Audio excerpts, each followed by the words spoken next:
I'm Ryan Baker. Spain's Ferran Torres scored in the 106th minute of full time. They beat Argentina 1-0 to win the World Cup. Spain's defense was the story of the tournament as they allowed just one goal in the 8 games that they played. Ryan Fox birdied the 72nd hole yesterday at Royal Birkdale to win the British Open at 10 under par. It's the first major championship for the 39-year-old from New Zealand. Cam Young finished second, 1 stroke back. World number 1 Scotty Scheffler was tied for 4th at 7 under par. The Cincinnati Reds slugged 4 home runs and beat the Colorado Rockies 9-6. Hunter Green picked up his second straight win. The Cleveland Guardians couldn't muster much offense against Paul Skeens. They lose to the Pittsburgh Pirates 7-1. This one's sponsored by BMI Federal Credit Union. Take a vacation from high interest rates with special rates on balance transfers at BMI. Visit bmifcu.org/visa. Your morning just got more interesting. Distilled and barrel-picked for your listening pleasure. Bo Bishop, a local sports media legend. What William T. Sherman was to the Union Army, he is to Northern College football.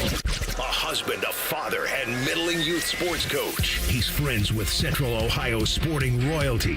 Talking to Ohio State Athletic Director Ross Bjorken. Coach Day walking on with us right now. Good to see you, buddy. Good buddy Austin Ward. My good buddy Tim May, the Tim May Show. The great Doug Lavery's joining us. Hi, everybody. Dom Tiberi here. Oh, Reese came in and he handed me papers. Yeah, and then it's a rundown. And then he said, "You see that button? That's the only button you need to worry about. Don't touch. There's 8,000 buttons in front of me." Oh, I didn't know what he was talking about.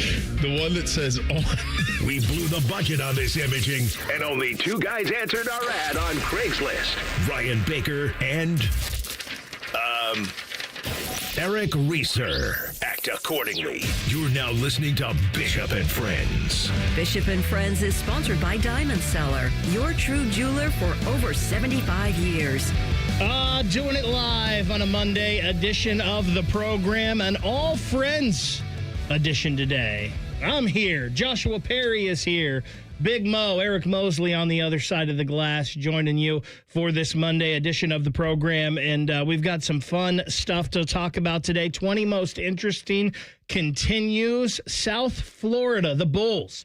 Brian Hartline, the new head coach down there. We will talk to their radio voice, Jim Lighthall, coming up at 11:30. It's Monday, so that means we'll talk a little Buckeyes with Austin Ward and JP. I got to tell you, it is good to be back in the building today. I was out for a week down in Florida, just living the best life of floating in the water and drinking quality drinks and eating good food.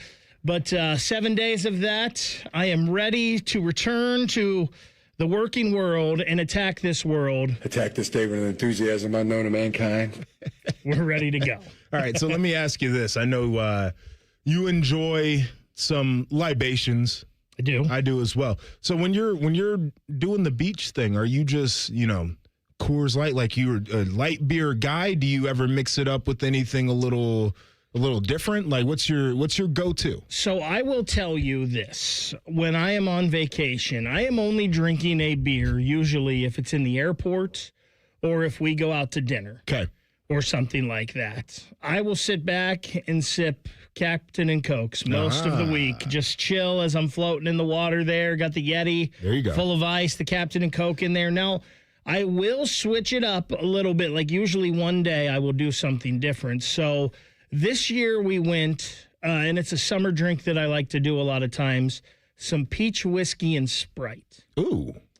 So it gives you a little sweet, yes. Refreshing. You can do it. Like I couldn't do those all week. That'd be way too sweet. But for one day, we also mixed a couple transfusions in. There you go. While we were down there. So it was a good time. Did you do the ready to drink or did you mix them yourself? I mixed them all myself. Okay, good. I'm just doing it. It's just easier that way to me. Let's just get it going. Yeah, it tastes better.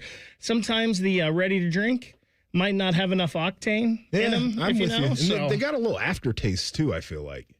A little bit. Yeah. A little bit sometimes. I could see that. So one of the things Bo talks about on this show a lot. Now, he's obviously traveling with 3 boys and the wife, so he has a lot in his traveling party.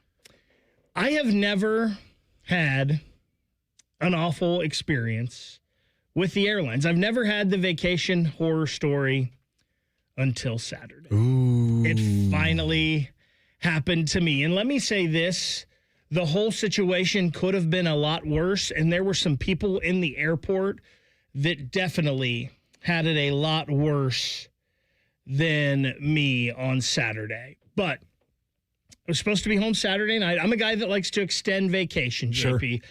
I like to leave as early as possible, and I like to come home late as possible, especially on this trip where it's Saturday to Saturday. You've got Sunday, although missing my flight home on Saturday did cause me to miss work on Sunday because I couldn't be here for the call-in show. Thankfully, Dave Biddle could fill in and pinch hit on short notice. So the place we're staying at, you have to check out at 10. Right.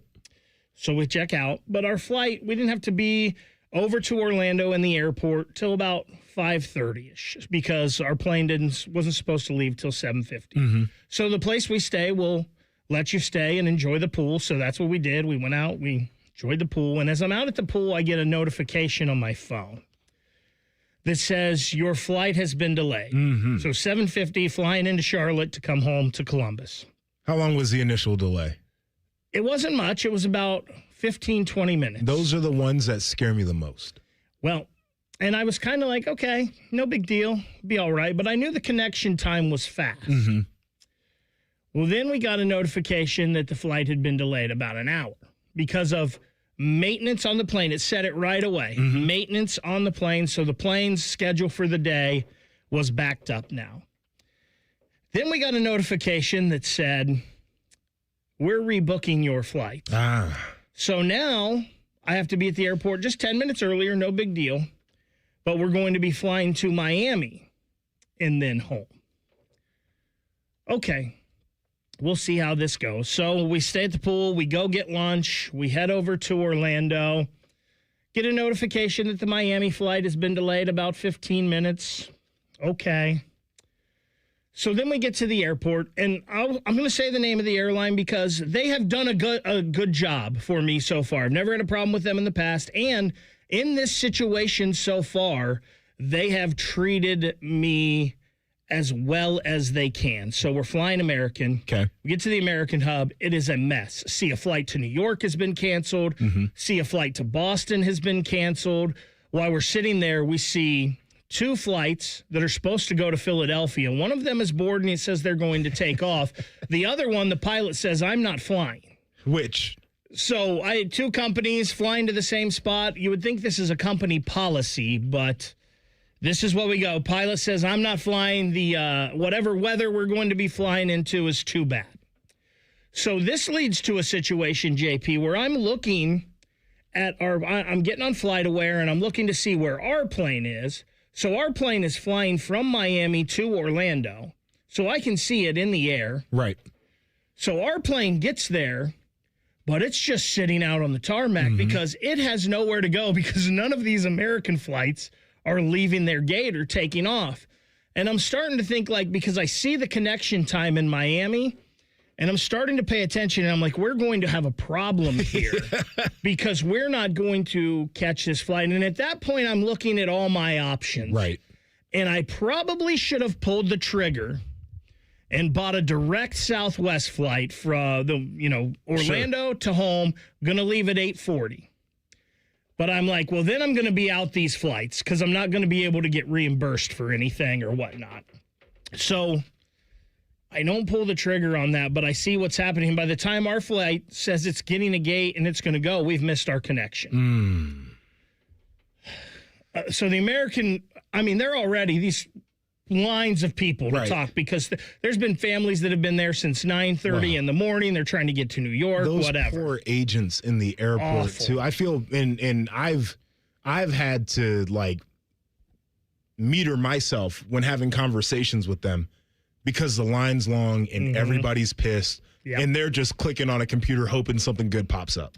So I'm already being proactive. I'm in the line, but I'm on the phone as well. So I've got somebody at American Airlines that I'm going to be talking to. So I'm going to get up to the guy. So I hand the phone off, and we start going. And the guy's like, I tell the guy, I'm like, I am not boarding this flight to Miami if you cannot guarantee me I'm getting home tonight. I'm not going further away from home. Right. Plus, I'm not going to go get in the World Cup mess because they're having a World Cup game in Miami that day, the 3rd place game. So I'm like, I'm not sitting in that mess tomorrow. So he's like, so you're not going to get on this flight? I'm like, no, I am not. So he's dealing with the other people with that flight. I'm like, that's fine. So I go over, get on the customer service. Nice older lady. But she's like, can you fly to another airport? I'm like, what airport? She's like, I'm asking if you're willing. I'm like, ma'am, I get it. I'm willing. Just tell me what. And I'm like, if I'm flying to Dayton or Cincinnati, I need to be there tonight so I can drive home. And she's like, I already told you I can't get you home tonight. And I'm like, well, why would I go to another airport then tomorrow, ma'am? So finally, I'm trying not to lose my cool, and there was just a communication gap between the two of us. So finally I said, thank you for your help, and hung up. So then I go back to the flight boards to Miami. They're all on. So I go talk to my guy, William. William with American Airlines, great. Shout out to William. He's like, your original flight was maintenance. I understand that. Sorry. Here's food vouchers. Gives me a hotel. There you go. An Uber. There you go. To and from the hotel so we can get to the airport the next morning. So far, American Airlines is doing great. They've done what they can for me. I also decide I'm not dealing with American Airlines tomorrow because even the flights they have, which, by the way, we almost ended up back on the original flight to Charlotte. But there was no flights from Charlotte Sunday that had room on them. So we almost ended up on our original flight anyway and spent the night in Charlotte. But we ended up staying the night in Orlando, right near Disney. And then Sunday morning was wild as well. But I booked a Southwest flight, so we're going to fly Southwest Sunday morning. So we'll pick up that story when we come back. We'll also see, because you travel all the time. Yeah, I got a couple. I'm sure you have a couple stories as well. We'll see if Big Mo has some as too. Off and running, Monday edition of the program. It's Bishop and Friends on The Fan. Head to 971thefan.com to listen on demand and subscribe to all our podcasts. Wasting time has never been easier. The Fan, Ohio sports destination. Men, erectile dysfunction can affect much more than just your sex life. It can create stress in relationships, leading to feelings of anxiety or embarrassment, and impact your overall confidence and well-being. This is Jeff for Tri-State Men's Health, and we specialize in treating men's sexual health issues to help men find solutions that fit their individual needs. ED is a frustrating condition, and many men suffer for years without seeking treatment. But the good news is that if you're like most men, we have the answer. Our licensed medical providers will evaluate your specific medical situation and recommend a plan designed for you. And these advanced medical therapies work, with treatments having success rates of well over 90%, which means you and the one you love can have great sex again without the fear and worry of ED.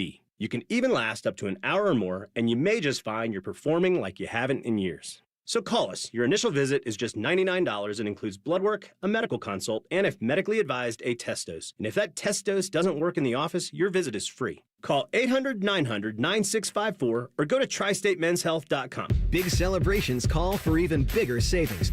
Diamonds Direct is celebrating 30 years of sharing life's biggest moments with you with up to 30% off select styles, with 15% off virtually everything else in the showroom. The Diamonds Direct anniversary sale is only through July 26th, and we don't want you to miss it. Whether you've been waiting for the right moment or you just found your reason, this is it. Come find yours before the sale ends. Visit diamondsdirect.com or find a store near you. Iconic summer moments deserve an iconic drink. Reach for Mountain Dew, an American original. From its beginnings in the foothills of Tennessee to your biggest summer yet. The refreshing citrus kick of Mountain Dew is the perfect companion to your American summer adventures. Enjoy the refreshing citrus kick of Mountain Dew. Tasting great since '48. Look for Mountain Dew in stores near you at mountaindew.com. That's mountaindew.com. Hey, John, why so glum? I just got let go. The company's downsizing. This is the third time in the last 2 years. I'm done with this. Have you thought about My Computer Career? I've heard they can train you for a career in IT in just a few months, including cybersecurity and the basics of AI. And you don't need prior training or experience. Now that's a recession-resistant career. Wow, thanks. I'll check them out. Go to mycomputercareer.edu and take the free career evaluation. mycomputercareer.edu, an Elite CompTIA certification partner. Financial aid is available to those who qualify, including VA benefits. From the FIFA World Cup to competitive business environments, grand ambitions lead to game-changing achievements. At Bank of America, we're there to support businesses at every step, providing insights and expertise to help you gain an edge. He shoots, he scores. What would you like the power to do? Explore winning business solutions at BofA.com/gamechangers. Bank of America, official bank of the FIFA World Cup 2026. What defines Ohio? A place that dares to go first and never looks back. There's no slowing us down. In Ohio, we're powering America, discovering breakthroughs, driving the future, propelling tomorrow. At Jobs Ohio, our mission is clear. Strengthen job opportunities and empower Ohio's workforce. Ohio, our time is now. See Ohio's momentum at jobsohio.com/Ohio's time. When you first saw her, she was out walking her dog. You didn't notice her at first. But when you finally did, it was too late. Because at that moment, you were speeding. She was out walking her dog and only had a second to let go of the leash. Your foot was on the gas, and her life was on the line. Speeding catches up with you. Paid for by NHTSA. Rothman and Ice. I'll find something to do. I've got some money. We just talked about winning the lottery. That's what this whole conversation is based on. Rothman and Ice. Weekdays at noon. Sponsored by Pella Columbus. The Fan. Fan weather. From the Logan AC and Heat Services Weather Center. A lot of sunshine for the morning hours with a few more clouds drifting overhead during the afternoon. There'll be some patches of haze from the wildfire smoke as well, but not as bad as what we had at the end of last week. Highs today reached the mid-80s. For tomorrow, occasional rain and thunderstorms are likely. Few of those could be strong to severe in the afternoon with highs in the mid-80s. For The Fan, I'm 10 Weather Impact meteorologist Justin Gertz. Miss a little, miss a lot. Catch Bishop and Friends wherever you get your podcasts. It's free. Sponsored by Atlas Butler Heating, Cooling, and Plumbing. The Fan. Keep your friends close and your producers closer. You're listening to Bishop and Friends. Got a little breaking news in the sports world that is just coming down here in the past 5 minutes. Michigan has announced that Ward Manuel is going to step down at the end of the calendar year. They have also released the findings of its Jenner and Block investigation. I know a lot of people, JP, for a long time have asked, how has Ward Manuel kept his job with all of the things that have happened under his watch at Michigan? Well, 2 national championships have also happened under his watch at Michigan. That is how, but it looks like enough has come down here with the Sharon Moore situation and everything that's going on that Ward Manuel will be stepping down again at the end of the 2026 calendar year. We'll get into that a little more coming up in the next segment, because that was one of the things that I wanted to ask you guys about is if anything new had happened in the Michigan. Did anything come out last week that may have led to this, or is this just this Jenner and Block, you believe, the investigation finally fully being out there? It was a weird, I think all the conversation around it last week was weird. Like you had this big, Thursday's going to be the day where they have their board of trustees meeting or whatever, the board of regents or whatever they call it up there. And nothing happened, but Ward Manuel did media. And he was like, I've had great conversations with university leadership and everything's fine. And I don't know where these reports are coming from. And then one of the follow-ups was so are you, if they offered you a buyout, would you take it? He's like, yeah, there are ongoing conversations. So it was like this weird, this is my job and I'm not leaving. But yeah, if they offer me the buyout, I'm gone. And it seems like that's exactly what happened. At this time, in a statement from the university, the university does not have any additional public statements planned regarding these matters, nor does the university plan to release any associated documents. We can confirm, however, that Director of Athletics Ward Manuel will step down at the end of the calendar year, and a search for a new AD will be conducted. So we will keep you up to date as the show goes on, and also talk a little bit more about this in our next segment. So, JP, we're the vacation story, the travel story. So we've missed the flight home. We're spending Saturday night in Orlando. It looked like whatever situation was going to happen with American Airlines, I was not going to get home until later tomorrow night. That was not okay with me. So I go ahead, before we even leave the airport, and I book a 7:30 a.m. flight on Southwest direct to Columbus, get me in town. So American Airlines, I'm going to have to deal with. Actually, I had to deal with them yesterday because it's kind of weird. They had rebooked us on another flight in Miami for late last night. And I'm like, well, I'm going to have to go to the airport late last night and get my bags because they're on a plane to Miami. So I checked, and you and Reese, we were having a text about the show. And about that time, I was going to start digging into the show, and I was like, I just want to check and see where the bags are real quick, because on the app you can look. And I happened to look, and it said, your bags landed in Columbus at 1:40. And I'm like, well, I'm just going to run up there real quick. Before I get into all this for the show today, ran up, looked, bags were right there, gave the ticket to the lady, and I was actually probably wrong. She was talking to someone, and I just handed her the slips and said, hey, my bags are right there. And I just took off. I want to end it. I'm out of here. I want to be done. So I mentioned American Airlines had given us an Uber voucher for a trip to the hotel and a trip back. Well, for some reason, the Uber voucher was just for an Uber X. And that was okay, except when you're trying to book a Uber ride at 4:45 in the morning, maybe that could be an issue. Yep. So they said all of our Uber, for 45 minutes, I tried to book an Uber X, and it said all of our Uber X drivers are busy. And I couldn't switch it for some reason to something else. So finally, it's 5:30. I'm like, our plane is boarding at 7:05. I was like, I'm okay getting there at 6, but I don't want to get there any later than that. So finally, I have to bite the bullet and pay for an Uber myself. Sure. Which we'll talk about with American Airlines today when we call them after work later on. So we get the Uber, we get to the airport, fly through security, everything's fast. I'm like, oh, this is awesome. Well, in the Orlando airport, you've got like 3 different terminals, and when you go into each terminal, it has shuttles going to different ones. So we're gate 103, gates 100 to 129. The shuttle is down. So we have to go to and then they're going to bus us over. Oh, God.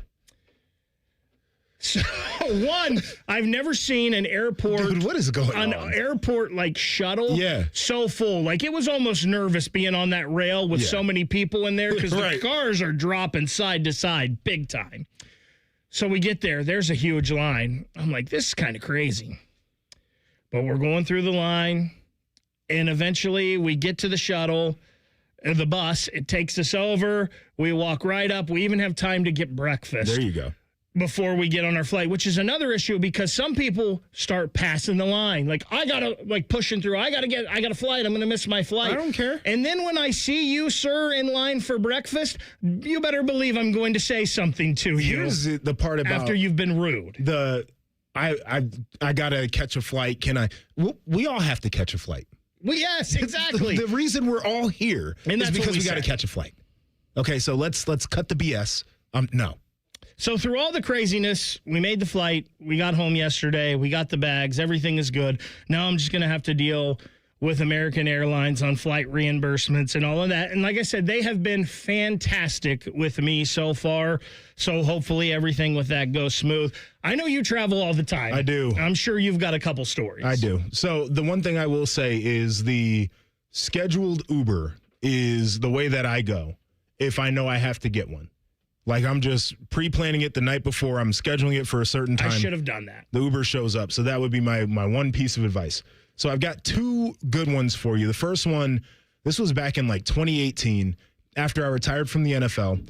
The Today Show wanted to have me on to talk about the concussions and me leaving football because of that. So I'm like, cool. They booked the travel. It's me and my wife. We're dating at the time. We're heading to New York. So we're leaving CMH. And we head out west instead of east. And I'm like, that's a little bit weird. And so we have to do a big turn as we're going. We get somewhere over Pennsylvania, and the pilot comes on and is like, hey, we're having a little bit of a maintenance issue while we're flying. So we're going to have to land this plane, fix the issue, and then we're going to get this plane back up in the air and get you to New York. So we land in Scranton. They go for about 45 minutes trying to figure out whatever this issue was. The pilot comes back on and says, this is the end of the line. We're canceling the rest of the flight. And I'm like, this is not great. So I'm emailing some production assistant over there who probably is like, why am I getting an email on like a Sunday night? Like, I don't want to handle this. And so I don't hear back right away. And so my wife is like, what are we going to do? I'm like, we should just rent a car and we'll drive. So we're hustling to the rent-a-car counter, and they're like, we're out of cars. We cannot rent you a car right now. And I'm like, oh, crap. And she's like, what are we going to do? And I'm like, Uber, and we'll figure it out later. This couple sees us, and they're like, yeah, we've got like a mid-size SUV, and we know that you guys can't get a car. We're going to New York as well. Would you like to ride with us? My wife is like, stranger danger, absolutely not. And I'm like, this is a little bit of an older couple. We could probably take them if something goes a little bit awry. So we hop in this car with them. We get to talking. My wife played volleyball with this woman's like niece or something. So they've got a connection. It was a great ride. We get to New York. It was my wife's first time. They drive us around Times Square. It was awesome. Things went the way they needed to, but I had never been in a situation where they canceled a flight during the flight. The second one is a real quick one. This is a first world problem. Flying to Denver, flights get all screwed up. I'm sitting in first class. They rebook me into a middle seat back in economy. Me, my big ass, sitting between two strangers. I'm like, this is a real problem. And so I'm back and forth with the people. And this is where United failed me. They're like, do you want to go or do you not? And I had a timeline, and that was my most recent one that perturbed me. But I've gotten into a mode of setting my expectations in hell, because then I can't get that disappointed. And that's where I've gotten with the travel. I make it work. I usually travel alone for work. So it's a lot easier not having the wife there, because she gets a little bit more wound up. I'm not flying with the kids anytime soon. That's just not going to happen. And so we just figure it out. My first time with a bad airline experience, and again, it wasn't even too awful. It's the time, and all of that you have to deal with, but none of it too bad. SEC Media Days, Joshua Perry, getting underway today, and right as Greg Sankey is about to hit the podium, Michigan announces Ward Manuel is out. We'll let you know what we know on that coming up 2 minutes from now. It's Bishop and Friends on the Fan. Hey, it's Anthony here for the Good Feet store. Years ago, I told you about how my feet ached, just general fatigue. But man, I've been feeling good with my personally fit arch supports. There's no doubt they've helped me. They've stabilized my feet. I always feel supported and my body feels aligned. They're firm but flexible, and I can pop them into any pair of shoes. In fact, I'm still wearing my original arch supports. I work out with them in my shoes, ride the bike, and play golf. My arch supports from the Good Feet store changed the game for me. And the fitting I got was personalized, and it will be for you. It's really thorough. They measured my feet and arch size, and I knew right away after taking the test walk around the store, I felt the difference. Book your free personalized fitting today, and once you've been fitted and you found the supports that work best for you, you'll be able to wear your new arch support inserts home. They're made in the USA and engineered to last. It's simple. Just stop by the Good Feet store in Grove City or on Polaris Parkway in Westerville. No appointment necessary, but you can always schedule online. Get started at goodfeet.com. I'm John Morgan of Morgan & Morgan. After suffering an injury, you may face many hard questions. What will tomorrow bring? Which firm should I choose to represent me and my family? At Morgan & Morgan, we will hold your hand every step of the way. From our one-click sign-up, mobile apps, and 24/7 availability, we make it easy to get your case started right from the comfort of your couch. All firms are not the same. The choice is easy. Morgan & Morgan, for the people. Injured? Dial pound law. Morgan & Morgan, Ohio office located at 600 Vine Street, Cincinnati. Prior results do not guarantee a similar outcome. Say goodbye to car care headaches with Carvenience from Hinderer Motor Company. This is Justin Hinderer. For only $49, we'll pick up your vehicle, leave you with a rental, and return it fully serviced and spotless. No more juggling your schedule or wasting hours at the shop. Carvenience lets you focus on what matters while we take care of all the rest, making life easier. Schedule your service today at HindererMotorCompany.com. Bishop and Friends is sponsored by Diamond Seller, your true jeweler for almost 80 years. The Fan, Ohio's sports destination. What's up? What's up, man? What's up with you? Sponsored by Apex Pros, the pros who knows. What's up this morning is that Ward Manuel is out effective the end of the calendar year in Michigan. He will be stepping down. We got the news breaking here in the last 10 to 15 minutes. So the findings from the Jenner and Block investigation from Michigan are out. I guess not out, but they, because they're not going to release all of them for, I guess, the privacy and protection of some of the people involved in the Jenner and Block investigation. Just investigated, JP, the situation surrounding Sharon Moore. Mm-hmm. So I don't think this went back into Connor Stallions and Jim Harbaugh and all of that. It's just all the stuff that happened with Moore here in the last year. I think this is funny, and this is in the findings release from the University of Michigan that you can go online, look, and find. It's out there for everyone. The Culture Review found that the Department of Athletics has many strengths, including a strong commitment to student-athlete success, competitive excellence, and academic achievement that includes a 96% student-athlete graduation rate. In addition, staff members spoke highly of the department's workplace culture, and 87% of employees who departed the university said they would recommend working there. At the same time, so here's the but. Culture Review identified 3 overreaching areas for improvement: leadership accountability, ensuring leadership at all levels consistently follows through when misconduct is identified, organizational structure, addressing weaknesses in investigations, human resources, compliance, and oversight, reporting culture, reducing barriers to reporting concerns, and fostering an environment where employees and student athletes feel comfortable raising issues. Now, here's a question. Did the investigation or culture review find that misconduct was widespread throughout Michigan athletics? No, neither the investigation nor the culture review found that misconduct was widespread throughout the department. Your thoughts? I mean, they could say whatever they want to say. We know that there were multiple issues within that athletic department. Part of it was people, right? Like just finding people, let alone culture, but like who you identified as leaders within that department. There were problems. You had Juwan Howard mushing people in the face, and we know Jim Harbaugh and the Rogue program that he was running there, and then obviously with Sharon Moore in the trouble that he got into. And you end it with, well, who was the guy who was there? And it was Ward Manuel. And you brought up a great point, because people are like, oh, man, like, wow, how could he have ever made it that far? He won 2 titles. And if you talk to a lot of people, and it's interesting because for a long time, Michigan would be like, Ohio State is cheater you. And then they were cheating, and they're like, we won a title. I don't want to hear any of it. And we are the academic mecca of, colleges. So whatever, like, we're going to do what we want to do. So they probably didn't want any more of the bad publicity that would come with releasing the actual findings. And so they're like, let's sugarcoat this as much as possible, paint a picture that there were some minor issues that needed to be adjusted, and we're going to push Ward Manuel out.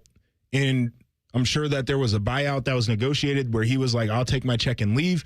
And we're going to make it sound like this was just something that he wanted to do, a stepping down, and he wants to carve out a new path. But the reality of the situation is there were many years of things that went on within that athletic department that were fully unacceptable.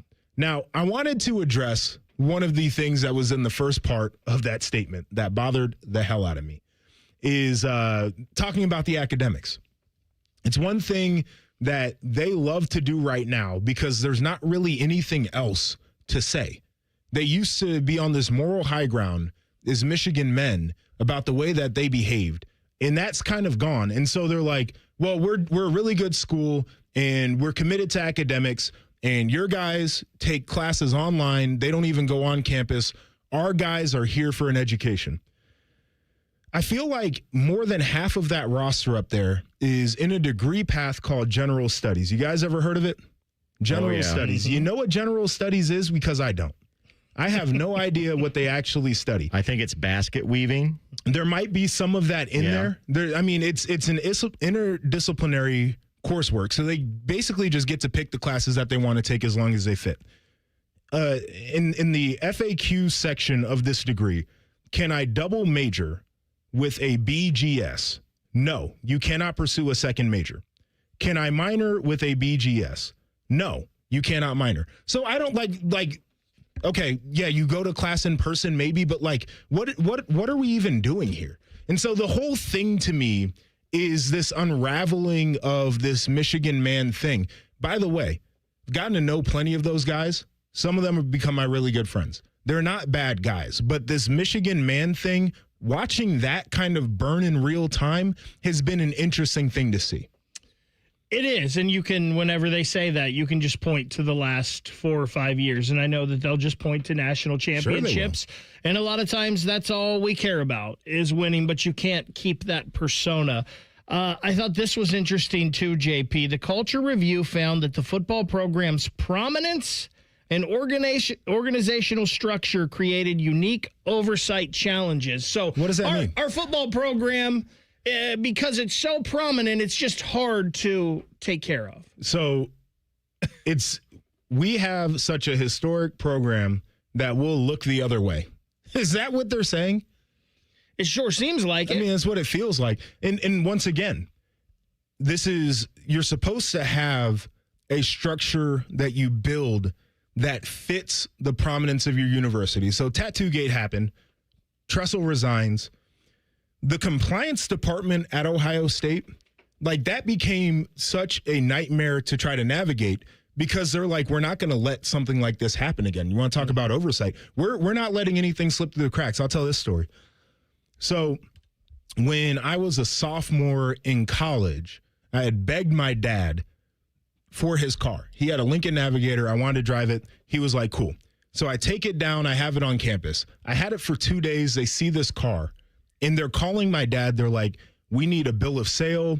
We need financial records. We need to know that you paid for this car because we can't get in any more trouble, right? So they created a structure over there at the Fawcett Center that fit the prominence of the university to avoid these issues.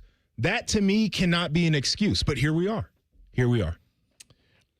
This is directly on Ward Manuel. The review found that Ward Manuel demonstrated important leadership strengths, particularly his commitment to student athletes. At the same time, it identified failures to quickly and effectively act on allegations of wrongdoing by the athletic department employees. This all goes back to me with some of this stuff. This all goes back to me that when Sharon Moore was hired, he was always the fall guy. Sure he was. And all of this. And you notice when everything happened, and obviously what happened with him and the lady that worked for him and how that escalated and became a thing, of course he's going to get fired. But Ward Manuel, you won some championships. You're a Michigan man. We'll let you just go on and resign. I also think it's interesting that this investigation says that, well, this wasn't widespread in the athletic department. Well, when maybe this incident here, this isolated incident that you were looking at, but when you combine that with Connor Stallions and Jim Harbaugh and, Jim Harbaugh never faced a suspension for the Connor Stallions stuff, but he did get suspended for recruiting issues. Now, maybe that was them saying, hey, we're taking care of this here, so you don't look at this. Maybe. And, oh, yeah, all of this came out because Matt Weiss was being investigated by the FBI. Which is so insane. You can't say this wasn't widespread throughout the athletic department because it's there. And Juwan Howard, those situations, I mean, don't you feel like they tried to downplay so much and they didn't even acknowledge the fact that football is your program. That's what you are known for. And everybody else is paying attention to everything that's going on. And Michigan just tried to play it off like, look, we've got this under control. And now you've gotten to this point right here where Ward Manuel is, let's just face it, he's being forced to leave. Yes. So it's like they couldn't run away from the fact that this was coming. And I think there's more. Doesn't Connor Stallions have a lawsuit he's bringing up against Michigan? So there's going to be more. This according to Pete Thamel has this from Michigan's interim president, Domenico Grasso. The outside review raised serious concerns and called findings unacceptable in failures in accountability, structural deficiencies, weakness in our reporting support systems, and concerns about retaliation. So if you're going to make a statement like that, that sounds pretty bad to me. Why is this man allowed to lead your athletic department for the next 6 months? Oh, he's a Michigan man. And the other part, too, and that was the thing last week where I was like, I don't know if they're actually going to do it.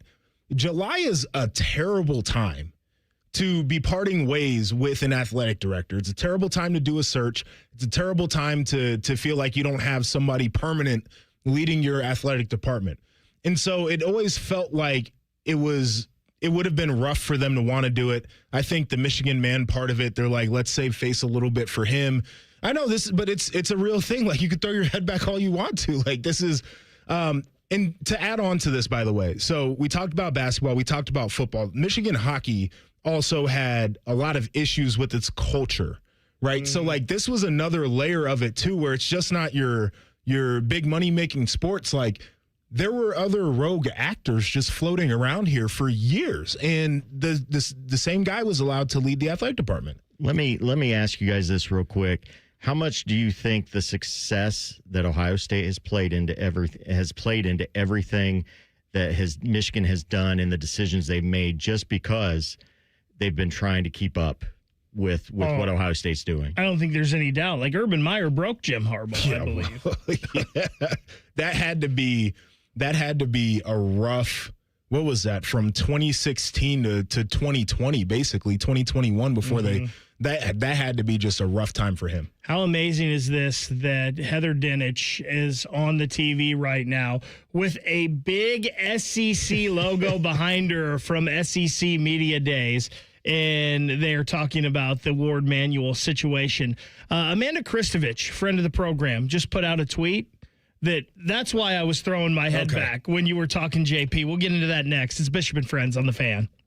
We're the girthiest radio station in the history of radio. Uncomfortably girthy. This promo is uncomfortable. The Fan, Ohio's girth destination. Hey, what's up? It's T-Bone. Tired of snoring? Sleep Better Columbus can help with a custom mouthpiece that opens your airway and stops the snoring. No mask, no noise. Call 1-800-MORE-SLEEP or visit sleepbettercolumbus.com today. Stop snoring, sleep better, live better.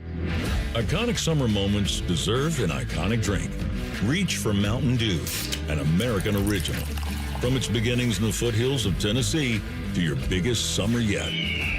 The refreshing citrus kick of Mountain Dew is the perfect companion to your American summer adventures. Enjoy the refreshing citrus kick of Mountain Dew. Tasting great since '48.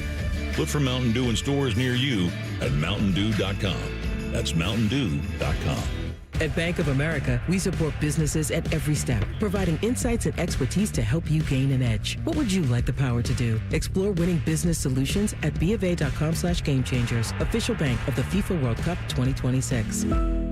If you're shopping for an engagement ring or wedding bands, timing matters, and Wedding Weekend is designed for that moment. Hi, it's Alice Johnson from the Diamond Cellar. July 24th and 25th, enjoy preferred bridal pricing on select wedding and anniversary bands with advantages up to 30% off, plus special no-interest financing on engagement rings. We guarantee the best price year-round, and Wedding Weekend adds an exclusive advantage you won't find anywhere else. Join us July 24th and 25th at Diamond Cellar on Selma Road or at Easton Town Center. Delaware County Veterans Services is ready to help you access VA benefits, emergency financial assistance, dental and medical grants, transportation, and more. Give Delaware County Veterans Services a call, 740-833-2010 to schedule an appointment. Get Eco. ECO. I'm Aaron Gaynor for Eco Plumbers, Electricians, and HVAC Technicians. And I'm Jerry. At Eco, if you call us to repair your air conditioner and then decide to replace it a few years later, we'll give you back the money you paid us to repair it, up to $1,500. Wait, we're giving money back now? It's like a few extra years from your air conditioner. On us. Get Eco. ECO. So, Aaron, I'm no businessman. Oh, I know. I mean, I invented the MP1 and the MP2, and you know how far those got me. I know. But how can we give people back the money they paid to repair their AC when they replace it with us later? I put the money in a piggy bank.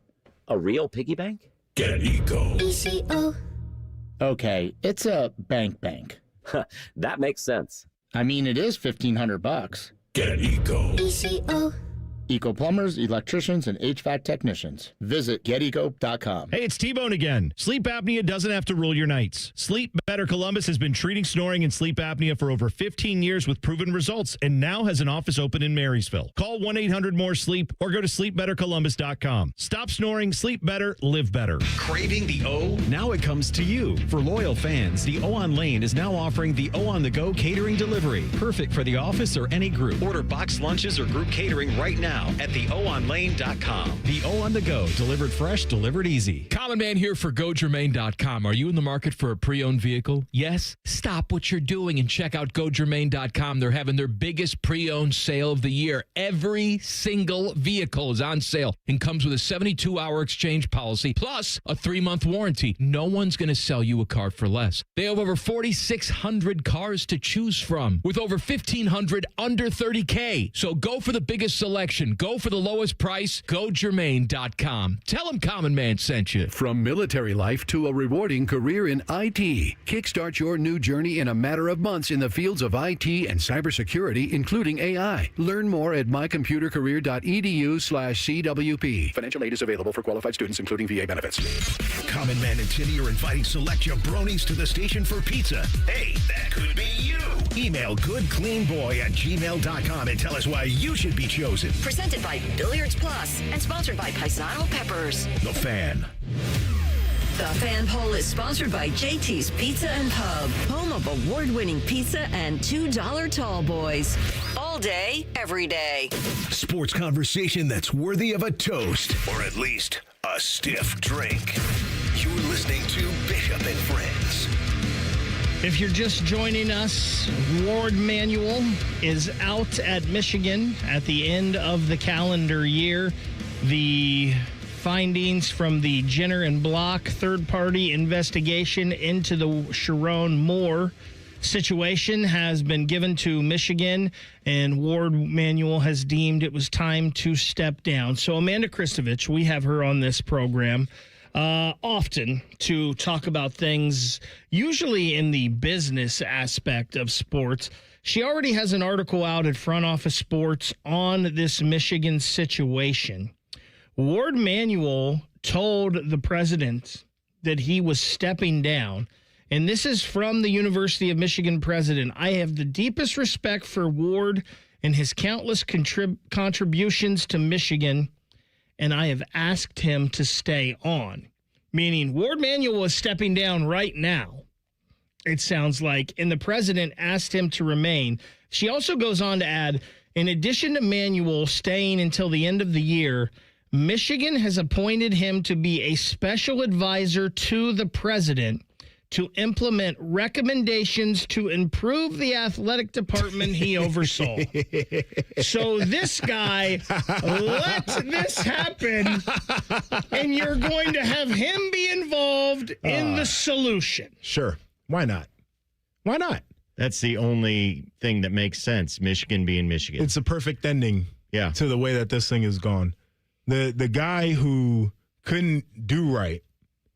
You know, and I'll say this. Let me flip this. This might not be the worst idea ever, right? I like listening to stories of people who can't get right because I know to do all the things that they have done. I do the opposite.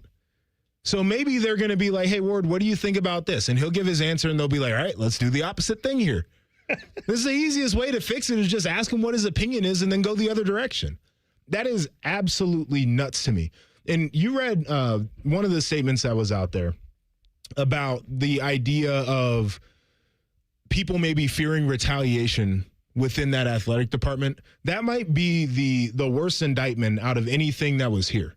That student athletes, that coaches, that administrators feared speaking up because they didn't know what was going to happen after that. I mean, to me, it's the worst way to run any type of organization when your people feel like they don't have a voice. But here we are. Here we are. That is just amazing. It is. I feel like he must have, like, explicit pictures of Bo Schembechler, and so they don't want anything to come out. How does somebody stay? And then he has the exit. He has the exit. Sure. And they're like, well, no, we're not sure we want you to exit. We just don't want you to be AD. It's the most Michigan thing to do. So I will say this, not as a defense, but as maybe trying to make some sense of this, is their university president right now is an interim president. And if you have followed any of both Michigan and Michigan State university drama, their boards of regents, boards of trustees are a mess right now. And so I think in a lot of these situations, they're probably like, well, who's the next most prominent person? It's the athletic director. And so just from a stability standpoint, they're probably like, we need you to do this, whether we want you to do it or not. Like, we can't have that vacated while also having an interim university president and a board of regents that can't get right. So the whole thing is a mess is what I'm trying to say. And they're probably like, well, it's a mess right now anyway. You might as well just stay on until we can find somebody to permanently unmess this thing. I am someone who has always said, I think all these programs have something. I think if you look into every program, somebody is breaking the rules or doing something they're not supposed to. I've always maintained that. So just don't have the squeaky wheel that gets people to start looking into you. This all seems different, though. Yeah. This whole Michigan thing is on a different level. This isn't just some recruiting violations here and maybe somebody got in trouble over here that we were able to grease the skids with and take care of it. This is even something different than Georgia driving 100 miles an hour all over the damn state. Right.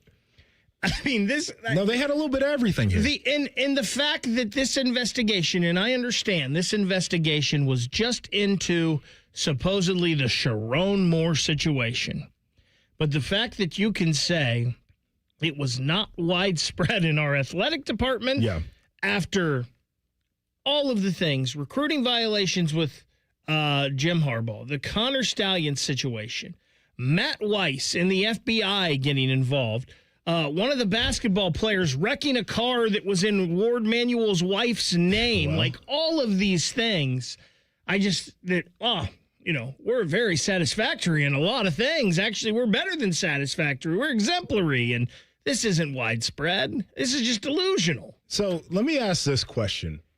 If they would have gotten rid of Ward Manuel a couple years ago, is there a chance that they have Jim Harbaugh and Dusty May still? Like, it felt like the Harbaugh thing at the end got real nasty because he and Ward could not figure it out. Just from a relationship standpoint, they couldn't figure a contract out. He felt maybe a little bit betrayed by how Ward handled, maybe didn't have his back fully, which he shouldn't have. And then you have Dusty, which I have a hunch, and I can't verify this, and he'll say, oh, NIL is tough and portal's tough and it's hard to sustain. I have a feeling that he was waiting for this investigation and this outcome before he wanted to make a decision and then got to a point where he just had to. But if Ward was gone, I think he might still be around. I think this whole situation seems to me like there's just nowhere else they could turn. And they've backed themselves into such a corner that they can't go anywhere else. It's not like anybody from the outside will want to even come here and try to fix it because it's such a mess and there's so many layers. It feels like there's going to be more and more and more. Are they going to get the big hammer dropped on them? Maybe not. But it does feel like there's going to always be another layer to it. And I think Dusty May, I agree with you, JP. I think that he saw what was coming and was like, this is the perfect time for me to get out. I'm still waiting for the other shoe to drop in the Dusty May thing, like some kind of an investigation or violation into the Michigan basketball program here. Maybe because of everything that's going on, or maybe that's just the cynic in me. The Jim Harbaugh thing is interesting because maybe if Ward Manuel did get let go, maybe he would have stayed. But I think Ward Manuel kind of didn't want him there. I don't think he did either. Jim Harbaugh has always kind of had a shelf life, and where he, like, San Diego is... he wears on people. They're always happy for what he did for the program, but they were glad he moved on. I think the same with Stanford. No doubt. Probably the same with the San Francisco 49ers. He just kind of rubs people the wrong way. So I think Ward was probably not only ready to be done dealing with Jim Harbaugh, but also maybe probably ready to be done dealing with all of this. They slow played Jim on the contract, if we remember back to that time. And it was basically like he had made his decision that he was going to go. And then they're like, oh, we'll pay you whatever you want to stay. Like he definitely kind of alienated him. And listen, I'm not saying it was the wrong decision to do that because you got a guy run the rogue program. Like, you got to make decisions for yourself at some point. But it's just interesting to me because I think if it wasn't for Ward, they would still have two coaches, maybe still have two coaches that won titles that both left right after they won. More Ward Manuel discussion as the program goes on. We will blitz the weekend next. It's Bishop and Friends on the Fan. We know everything about you. We know you love the Buckeyes. We know you love the Jackets. We know you're wearing a red shirt. I just freaked the hell out of someone. The Fan. Men, if your energy is down, your workouts aren't producing results, you're gaining stubborn weight, losing muscle, sleeping poorly, or just not feeling like yourself anymore, it may be more than just aging. This is Jeff for Tri-State Men's Health. Our low T and body composition treatments are designed to help men regain energy, improve focus, sleep better, build lean muscle, reduce unwanted fat, and restore confidence both in and out of the gym. At Tri-State Men's Health, we specialize in helping men optimize their health, performance, and vitality. Using personalized medical treatments tailored to your health and goals, many men begin noticing improvements in energy, mental clarity, recovery, motivation, libido, and overall body composition within just a few weeks. Your initial visit is just $99 and includes blood work, PSA and T-test, and a medical consult. And if you start on treatment the day of your appointment, your visit is free. Call 800-900-9654 or go to tristatemenshealth.com. We have 6 offices across the tri-state area to serve you. Feature therapies are compounded and have not been evaluated nor approved by the FDA. Provider prescription required. See website for details. At Metal Supermarkets, we're all about getting you and your crew to quit in time sooner. That's why our service is a cut above. You see, no matter the project, we'll get you to the right metal, shape, and grade. Cut to any size, ready real fast. And yeah, we'll deliver, leaving plenty of time for the important things, like opening an ice-cold can of aluminum. Metal Supermarkets, the convenience store for metal. It's Leslie again from Pella Columbus. And I'm Wilson from that other window place. Wilson, we've kind of got a big announcement. We're doing a special sale right now where qualifying installs are 40% off. Well, we're doing that at the other window place too. Ah, that's an interesting coin. April Fools. April Fool's Day was a while back, Wilson. Leslie, it's April 1st somewhere. Is it? Agree and disagree. Get the windows that Columbus homeowners rated the leading window brand at PellaColumbus.com. Jake from State Farm. I just beat my running PR, so I'm celebrating with the Banana Bonanza smoothie. Hey, and you can keep celebrating when you create an affordable price just for you by bundling your home and auto with the State Farm Personal Price Plan. Go bananas. I will. Hey, make it a large. Bundling, just another way to save with the Personal Price Plan.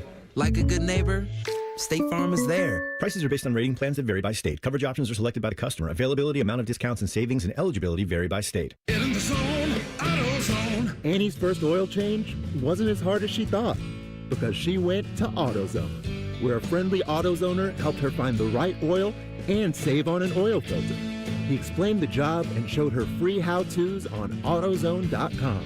When she was done, AutoZone recycled her old oil for free. Get a free oil filter and more during the Celebrate Free event at AutoZone, now through July 27th. Get in the zone, AutoZone. AutoZone. Restrictions apply. Scotty Vegas here, and my new Bronco from Krieger Ford might go down as one of my best purchases of all time. I love it. The family loves it. I decided to get my wife's car some much-needed service. Krieger Ford conveniently picked up her car. I was prepared to spend a ton on repairs. Nope. They walked me through the problems, and it was fixed and brought back to our driveway in a day. Plus, saved me some money for some summertime parlays. The Krieger Ford experience is awesome. See for yourself at KriegerFord.com. Bring bold flavor to every cookout with Billiards Plus. Shop top-of-the-line grills and turn every cookout into a win. Then bring the fun inside with pool tables, shuffleboard, and more. Everything for the ultimate game room. Billiards Plus. Grills, games, and good times. Online or on Dublin Center Drive in Dublin.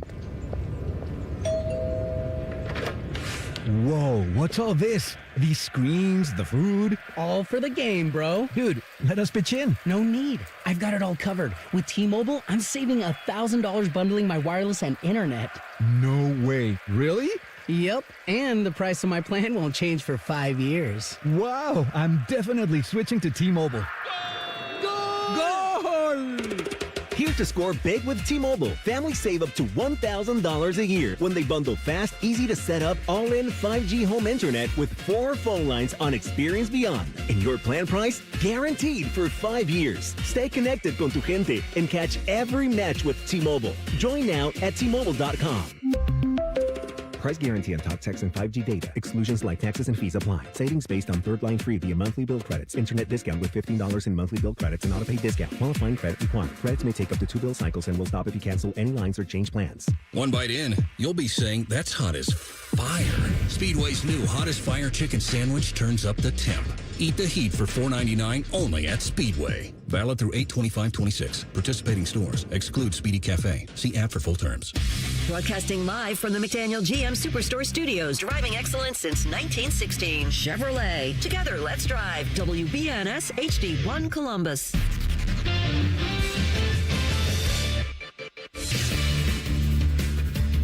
Was out at Michigan as Michigan's athletic director. The school announced that Manuel will step down at the end of the calendar year. This comes on the heels of a third-party investigation into Sharon Moore released their findings. Spain's Ferran Torres scored a goal in the 106th minute of full time. They knock off Argentina 1-0 to win the World Cup. Spain's defense, the story of the tournament, they allowed just 1 goal in the 8 games. Ryan Fox birdied the 72nd hole yesterday at Royal Birkdale to win the British Open at 10 under par. It's his first major championship at 39 years old. The Cincinnati Reds beat the Colorado Rockies 9-6. The Cleveland Guardians lost to the Pittsburgh Pirates 7-1. This one's sponsored by Germain Toyota. For unbeatable sales and service, visit Germain Toyota on the corner of I-70 and Bryce Road, or you can find them online at germaintoyota.net. The uncle you never knew you had. The friends you kind of wish you didn't. This is Bishop and Friends. Breaking news this morning out of Ann Arbor. Ward Manuel will step down at the end of the calendar year as Michigan's athletic director. The third-party investigation into Sharon Moore and the situation for him being ousted as head football coach at Michigan.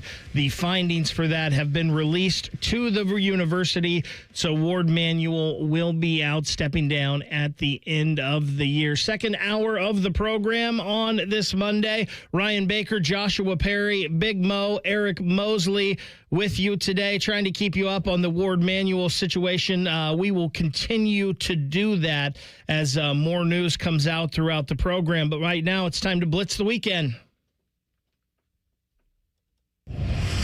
Bishop and Friends present a weekend sports blitz. Sponsored by Metal Supermarkets. Visit metalsupermarkets.com/Columbus for all your metal needs. JP, we will start with you. I believe I had that. What did you have this weekend? That it would be a good weekend for casual sports consumption. We had the big golf going on. It's nice wallpaper to have as you're putzing around the house. You had World Cup action, which, Bake, you're going to be disappointed in me. Did you break down? I had some people over yesterday, and they wanted to watch the game. So it was on the big TV in the living room. So I might have glanced over a few times just to see what was going on. I'm not disappointed in you. That happens. And I will say this.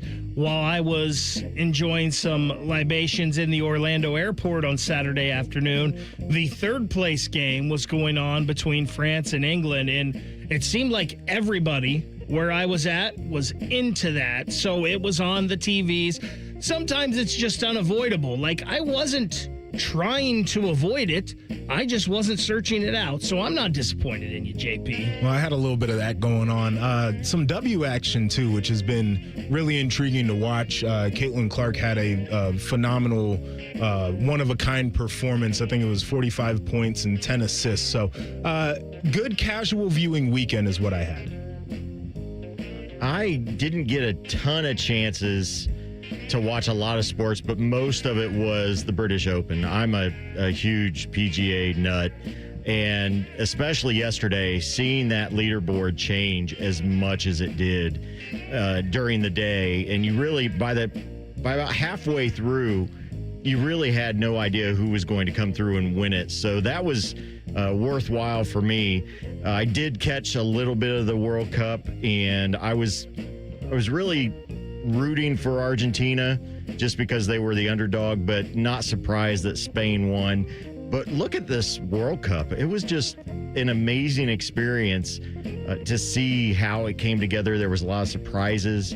I enjoyed it thoroughly, and even after USA got knocked out, I had fun with it. But my weekend was basically golf, watching, and I had grandchildren's birthday party, and that was about it.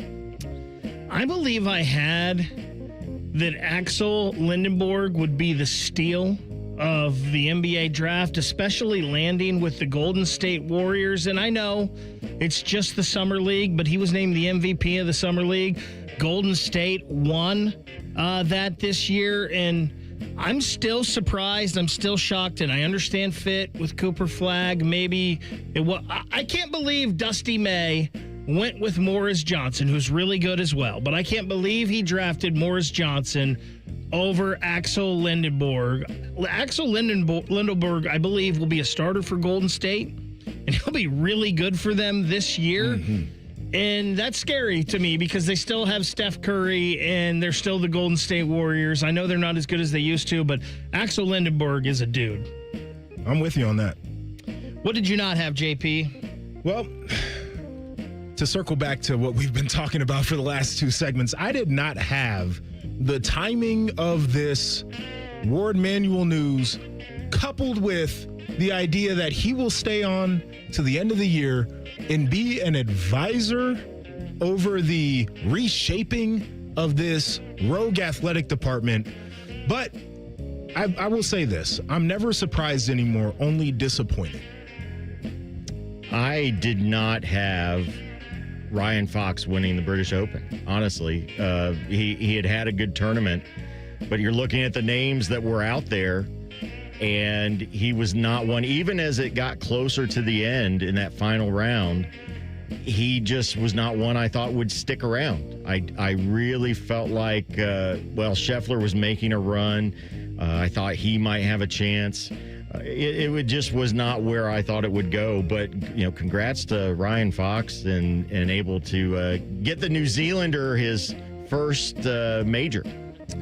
JP, I'm going to go the similar way of you, and I did not have Ward Manuel being out as the athletic director, and he's not totally out because, as you mentioned, they're going to make him an advisor to the president and whatnot, but I honestly thought those two national championships would get him through anything. I thought they were going to have a couple of years of the football team struggling and then the basketball team maybe not making the right hire here after Dusty May. So I thought Ward Manuel was going to be the athletic director for Michigan for another couple years. It felt like all of the momentum and all of their chatter was, well, we won a couple of championships, so we're going to do whatever we want. I'm a little bit shocked, too. Who's the player that impressed you guys? All right, so I'm going to go a little bit off the wall here. Josh Kerr, who is a runner from Britain, broke the mile record with a time of 3 minutes and 42.66 seconds. His pace was ridiculous. Like, I don't know if anybody watched that video, if you watched it live or watched the videos on social media, but the guy was basically running like 54, 55, pace 400 meters during this. I think it said 16 miles an hour. I'm not sure how these guys get it done. I'm not a runner like that. So certainly impressed me. I did see that video. That was really impressive. Mine was based off of a video I saw on ESPN. I was just looking through the weekend and everybody that I didn't get to see. And Brandon Young, a pitcher for the Orioles, if you get a chance to see this video, he hacky sacks a ball up the middle to himself and makes the play. And that was the best play that I had seen all weekend. My runner-up would be, just because I'm a Cleveland fan, Travis Bazzana with the game-winning home run on Friday night. Players that impressed me the most were the catchers in the Reds-Rockies game yesterday. Hunter Goodman, the catcher for Colorado, and Tyler Stevenson, the catcher for the Reds.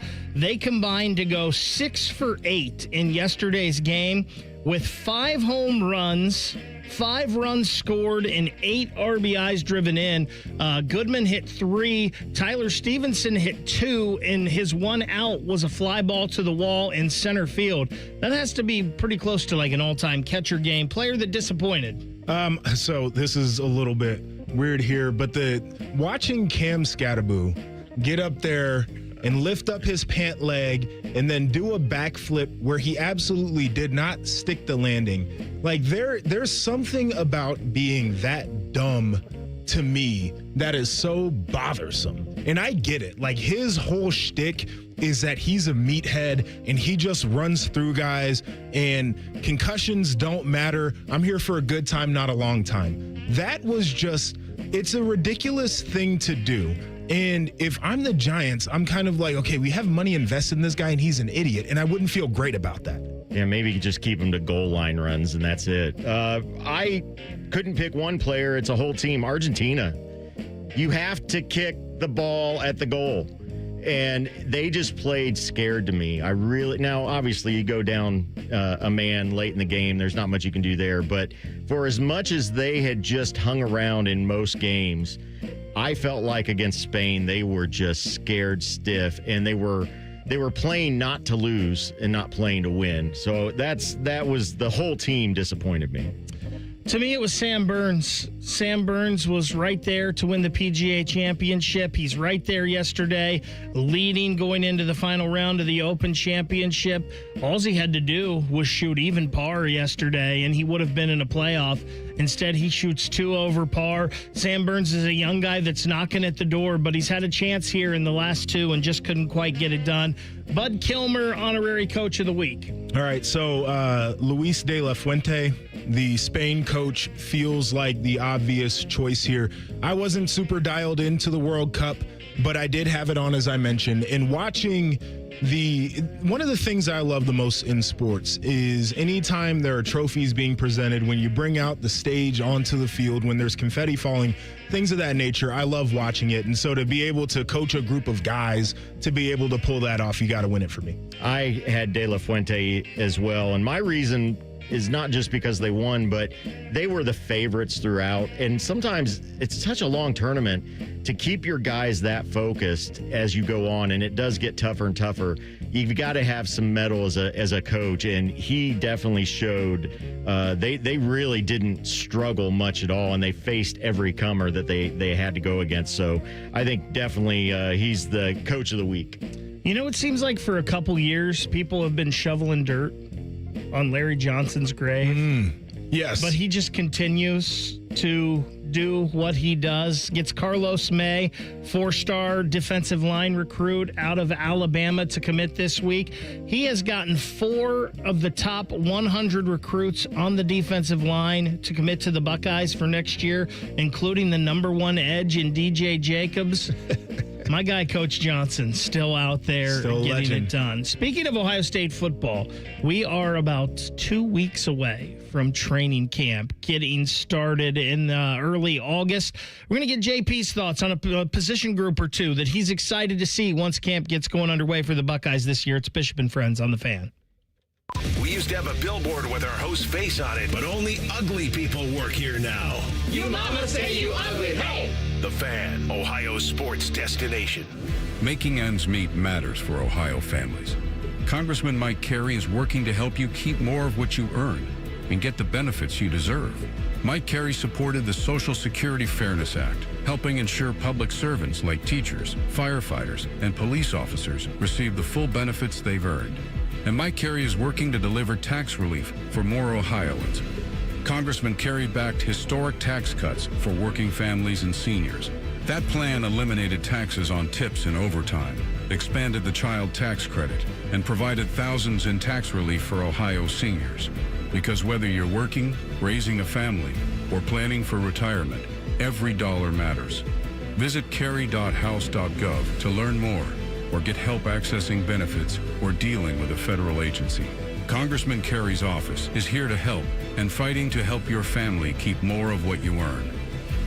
Paid for with official funds from the office of Congressman Mike Carey. Every year, tens of thousands in Central Ohio choose Columbus State Community College to start what's next.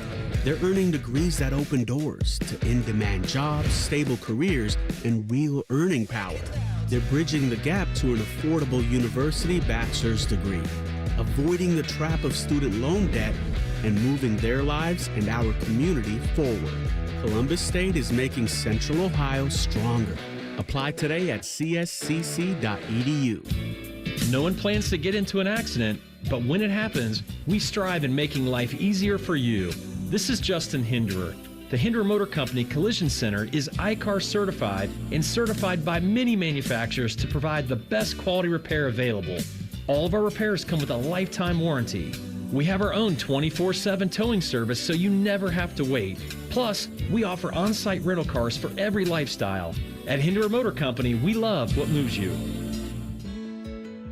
This year, America celebrates 250 years of hard work, determination, and people who built something meant to stand the test of time. That same spirit lives right here in Central Ohio. In 1992, a 22-year-old named Tim Newman climbed onto a roof with a simple goal: do honest work, treat people right, and never cut corners. One roof became hundreds, hundreds became thousands, and every job was built on the same promise: a handshake you can trust. Today, a third generation of the Newman family is helping carrying that legacy forward, making sure the company will be here for your family, just like it's been for your neighbors for more than 3 decades. When it's time for a new roof, siding, or gutters, choose the company that's built its reputation the same way America was built, through hard work, integrity, and pride. Family owned, locally based, American proud. Newman Roofing. Call Newman Roofing today at 614-NEW-ROOF or visit online at newmanroofing.com. Don't just get a new roof, get a Newman roof. What defines Ohio? A place that dares to go first and never looks back. There's no slowing us down. In Ohio, we're powering America, discovering breakthroughs, driving the future, propelling tomorrow. At Jobs Ohio, our mission is clear: strengthen job opportunities and empower Ohio's workforce. Ohio, our time is now. See Ohio's momentum at jobsohio.com/Ohio's time. Getting a speeding ticket can ruin your day. But what about that cyclist or the pedestrian crossing the street? If you hit them while speeding, you'll do more than just ruin their days. That's why tickets are more than just a fine. They're a second chance. A reminder of what's on the line when you're behind the wheel.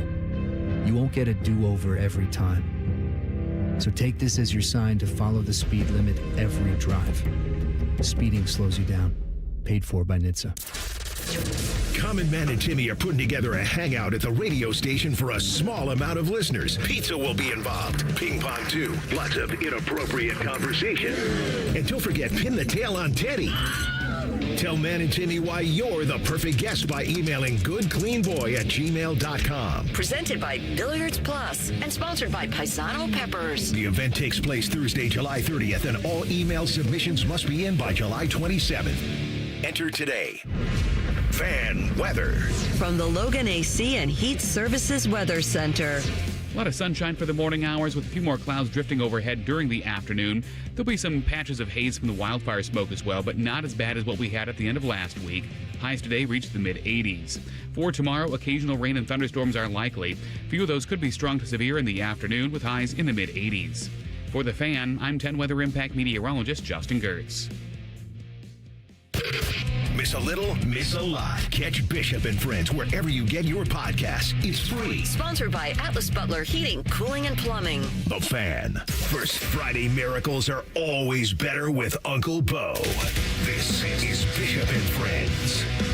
The news of the day coming out of Michigan that Ward Manuel will be stepping down as athletic director at the end of the calendar year. This coming on the heels of Jenner and Block, the third-party company that was investigating the Sharon Moore situation.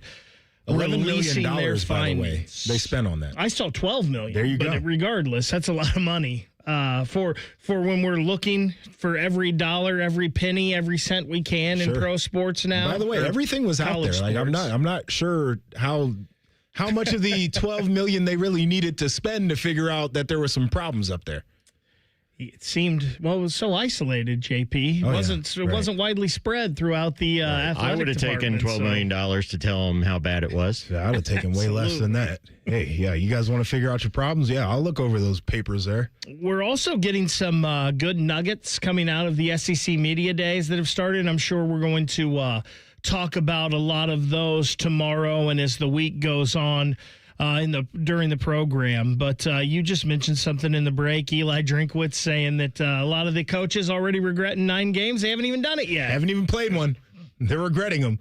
And it's funny, all the bitching and moaning that these coaches do down there. It's supposed to be the best football conference in America, and they're scared to play one more conference game. I mean, what are we talking about here? I get it.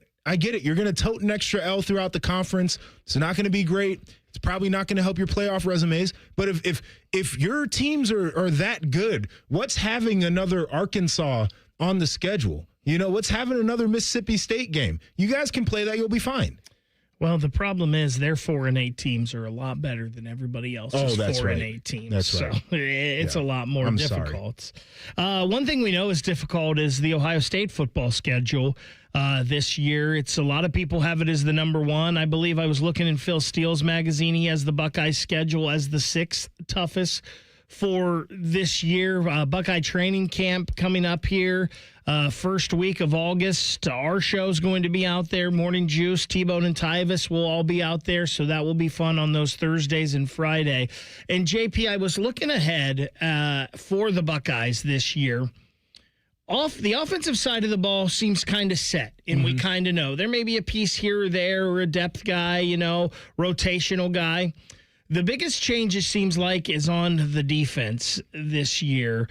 And I was just thinking about this in position groups that interest me for Ohio State. And that can even be a position group that we know. But what's a position group or two as we head towards training camp that you're really excited to see on this Buckeye football team? Well, I'll give you one on offense and one on defense. And I think the one that I'm excited to see offensively is the offensive line, of course. And the way that they ended last year, well documented, wasn't up to standard.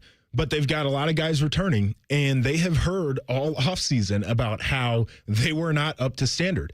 And I feel like in the Woody, when players are doubted, when coaches are doubted, they know how to materialize that into motivation.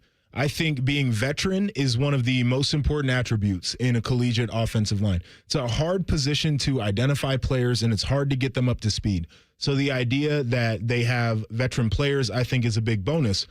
But once again, chip on your shoulder. And I think at a place like Ohio State, sometimes it's difficult to create that chip because everybody's patting you on the back. You're usually pretty good.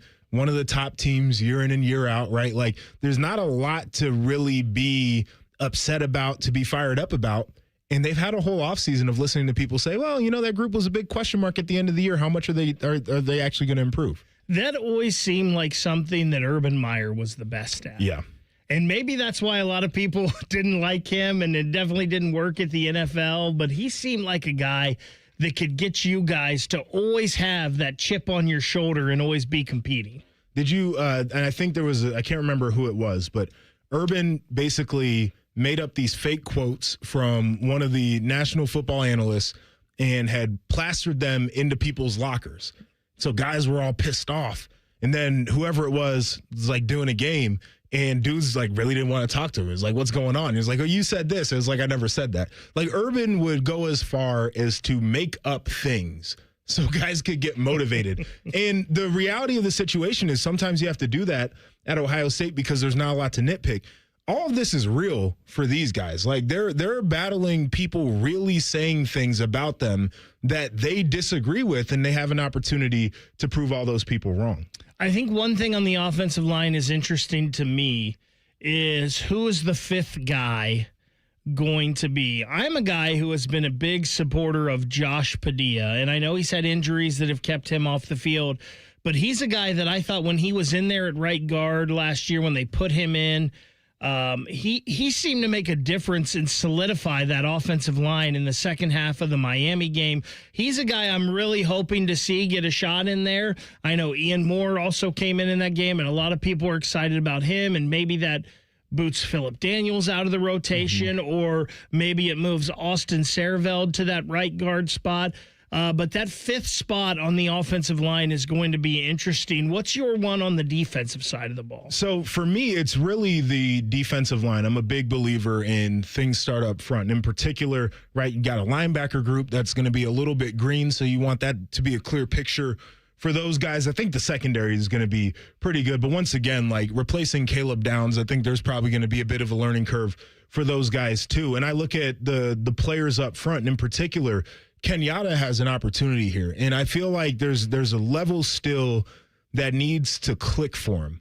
You know, like he's a big, good-looking athlete. We have seen some of those flash plays, got a lot of power to his game, but I think there's another level where he can be a guy who can take over games, and I'd love to see that. You've got a few transfers that are going to factor into this up front and probably make an impact, and so I want to see how those guys fit in. What about a Zion Grady or an Edric Houston, Will Smith Jr., guys that have been around the program now for a few years? How do they factor in? I think that there will be good depth up there.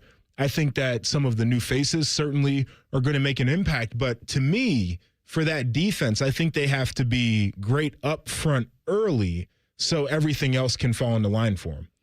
So, and I understand the talk about the defensive line. I guess I just have enough faith in those guys and James Smith and Quay Russaw coming in. I think that defensive line is going to be okay. I think so too. The position that interests me the most on the defensive side of the ball is linebacker, because you have Peyton Pierce, who played a lot last year. Mm-hmm. You have a Christian Allegro who's come in, and they're talking about maybe even using him as an edge rusher a little bit from that linebacker spot. Sincere Johnson, I know he's a true freshman, but he's a guy I saw in high school, and he's a dude that is a big, strong kid, that Glenville pipeline. And then you also see a guy like Garrett Stover, who was an Iron Buckeye and looked like a totally different human from last year to this year in the work he put in the weight room. And Riley Pettijohn. And I have faith in the guy that's coaching and bringing those guys in. And I'm so excited to see how that linebacker room transitions from 2 top 10 picks in the NFL draft to what we see on the field this year. No, I mean, I feel really good about the personnel there. To your point, James Laurinaitis, and every time I come on the radio, I feel like I say nice things about him, and he deserves it. Knows how to communicate, knows how to teach, which is really important, especially when you've got a group of guys who maybe don't have the experience that you had last year. That's going to be important. So it's not a question of, do I think they'll be fine? Like, I think they will. It's just a question of how quickly, and to me, the better the D-line plays early on, the easier it becomes for that group, and that's why I'm excited to see the D-line. We'll ask Austin Ward's thoughts on this and the Ward Manuel situation up on Michigan as he is stepping down as the athletic director at the end of the calendar year. Austin Ward in 2 minutes. It's Bishop and Friends on The Fan. When you first saw her, she was out walking her dog. You didn't notice her at first, but when you finally did, it was too late. Because at that moment, you were speeding. She was out walking her dog and only had a second to let go of the leash. Your foot was on the gas, and her life was on the line. Speeding catches up with you.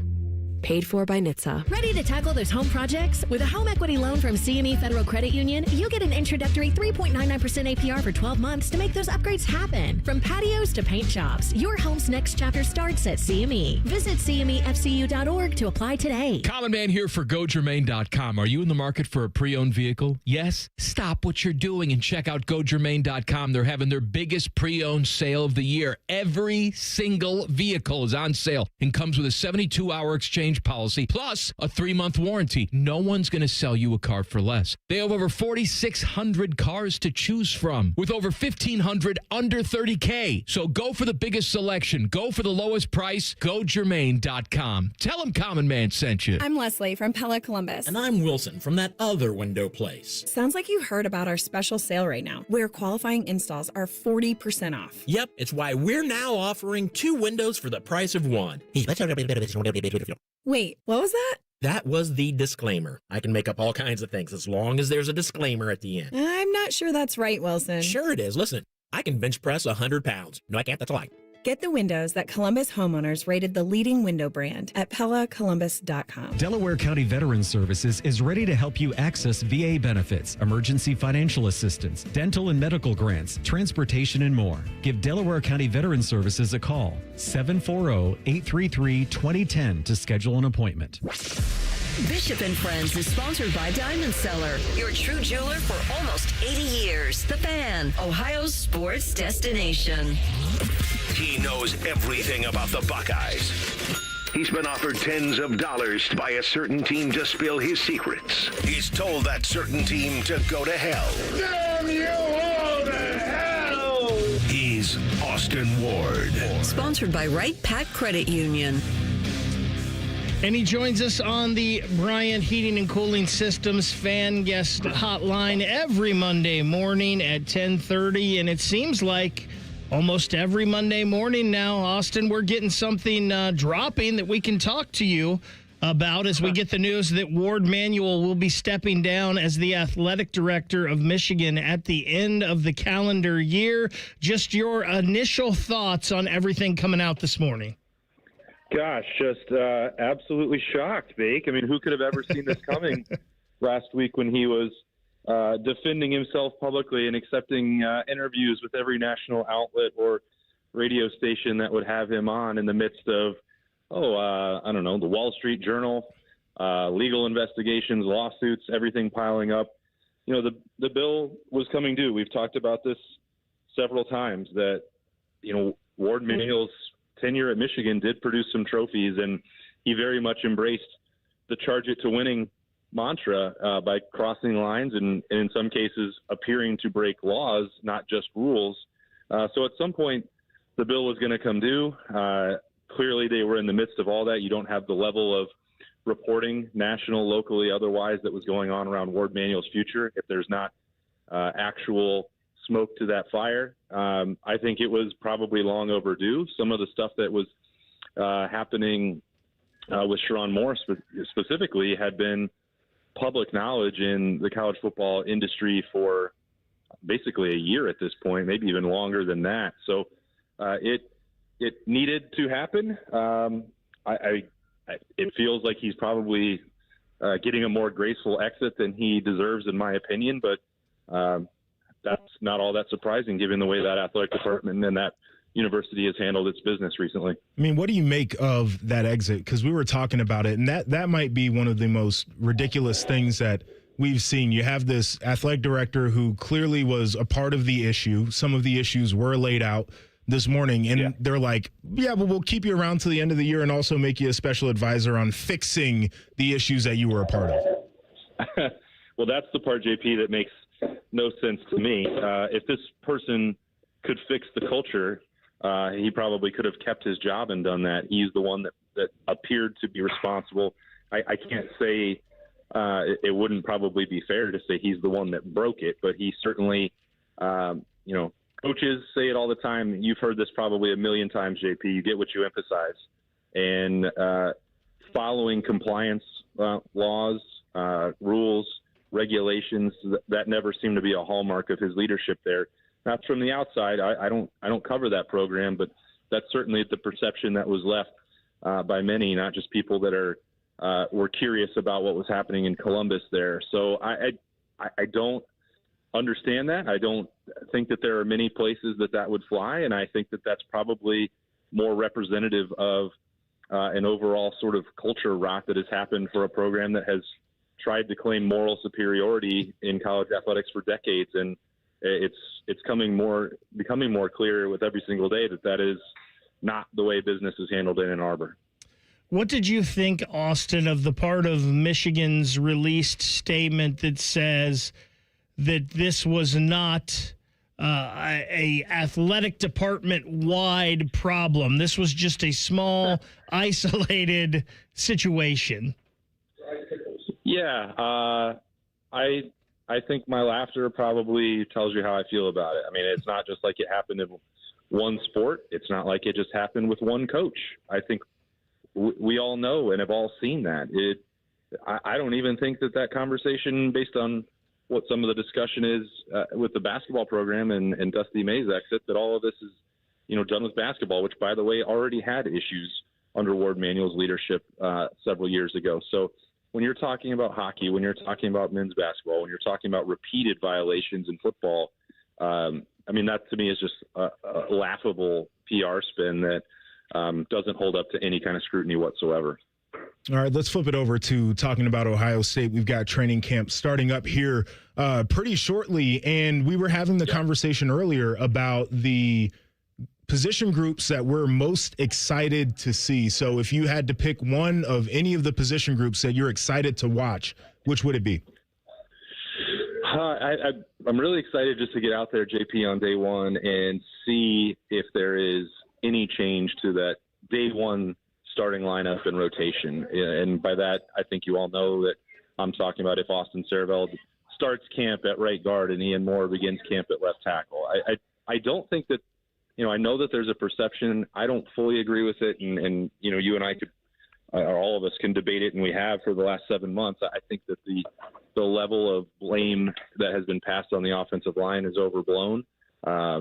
Based on those last two games, did they not, they could have played better, of course, but I don't think that they were even remotely solely to blame for what happened in those losses. But all that's to say, even if that's true, they still have to, you're going to go try and win a national championship and survive this schedule. Your offensive line, and not just your starters, but also your depth, is going to be routinely and repeatedly tested. So, it's tough, for what we get to see in those first few days and the non-padded practices. We won't get to see a ton of one-on-one opportunities against Kenyatta Jackson or Edric Houston for those offensive linemen. So it won't be a scenario where, I couldn't evaluate it anyway, if I'm being honest. Like, that's not, I'm never going to be one of those X's and O's gurus and can get a feel for that, the way you could. But just the way that they line up, if they start that camp, with that move already in the works, I think that would tell you that there are a lot of encouraging signs about what Ian Moore has done in the OTAs over the last couple of months. And he had a Dude of the Week selection a couple of weeks ago that also suggests that might be the way this goes. So I think we have to start there with that offensive line. And I'm also excited to see it, not just because of that uncertainty, but also because I think it's going to be really good.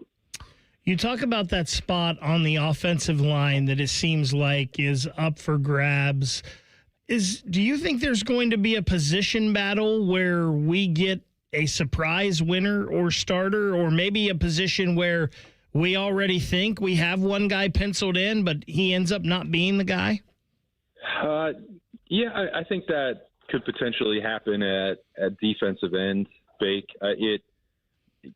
But I don't know that anyone has any confidence about who they would pencil in next to Kenyatta Jackson. Bo Atkinson, has a pretty extensive background now with a year at Ohio State and the North Carolina experience before that. And he's also coming off of one of those coveted Dude of the Week honors.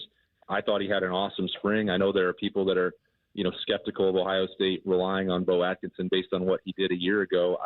I looked at that more as a transitionary year, and I think Ohio State, for the most part, did too. I don't know that inside the Woody it had off-the-charts expectations for making that move over from North Carolina and becoming an immediate starter, especially on a team that had Caden Curry back. But, it doesn't have to just be Bo Atkinson anyway. I don't know that, most people are I'm expecting him to be a starter or a regular in the rotation, but you could also make strong cases for Quay Rousseau. You could make a strong case that Christian Allegro is going to be a key feature of that, standing up and rushing the passer.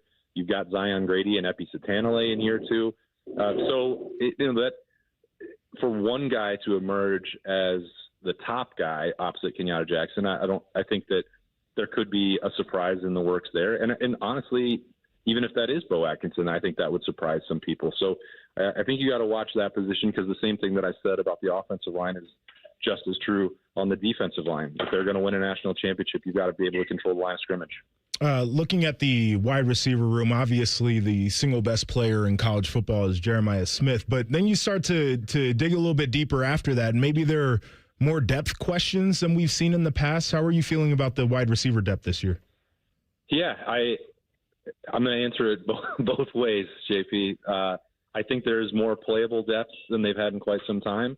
And I think we're going to probably see something that is more closely resembling 2018 or 2019, not just in terms of playing 5 or 6 wide receivers, but also in terms of scheme.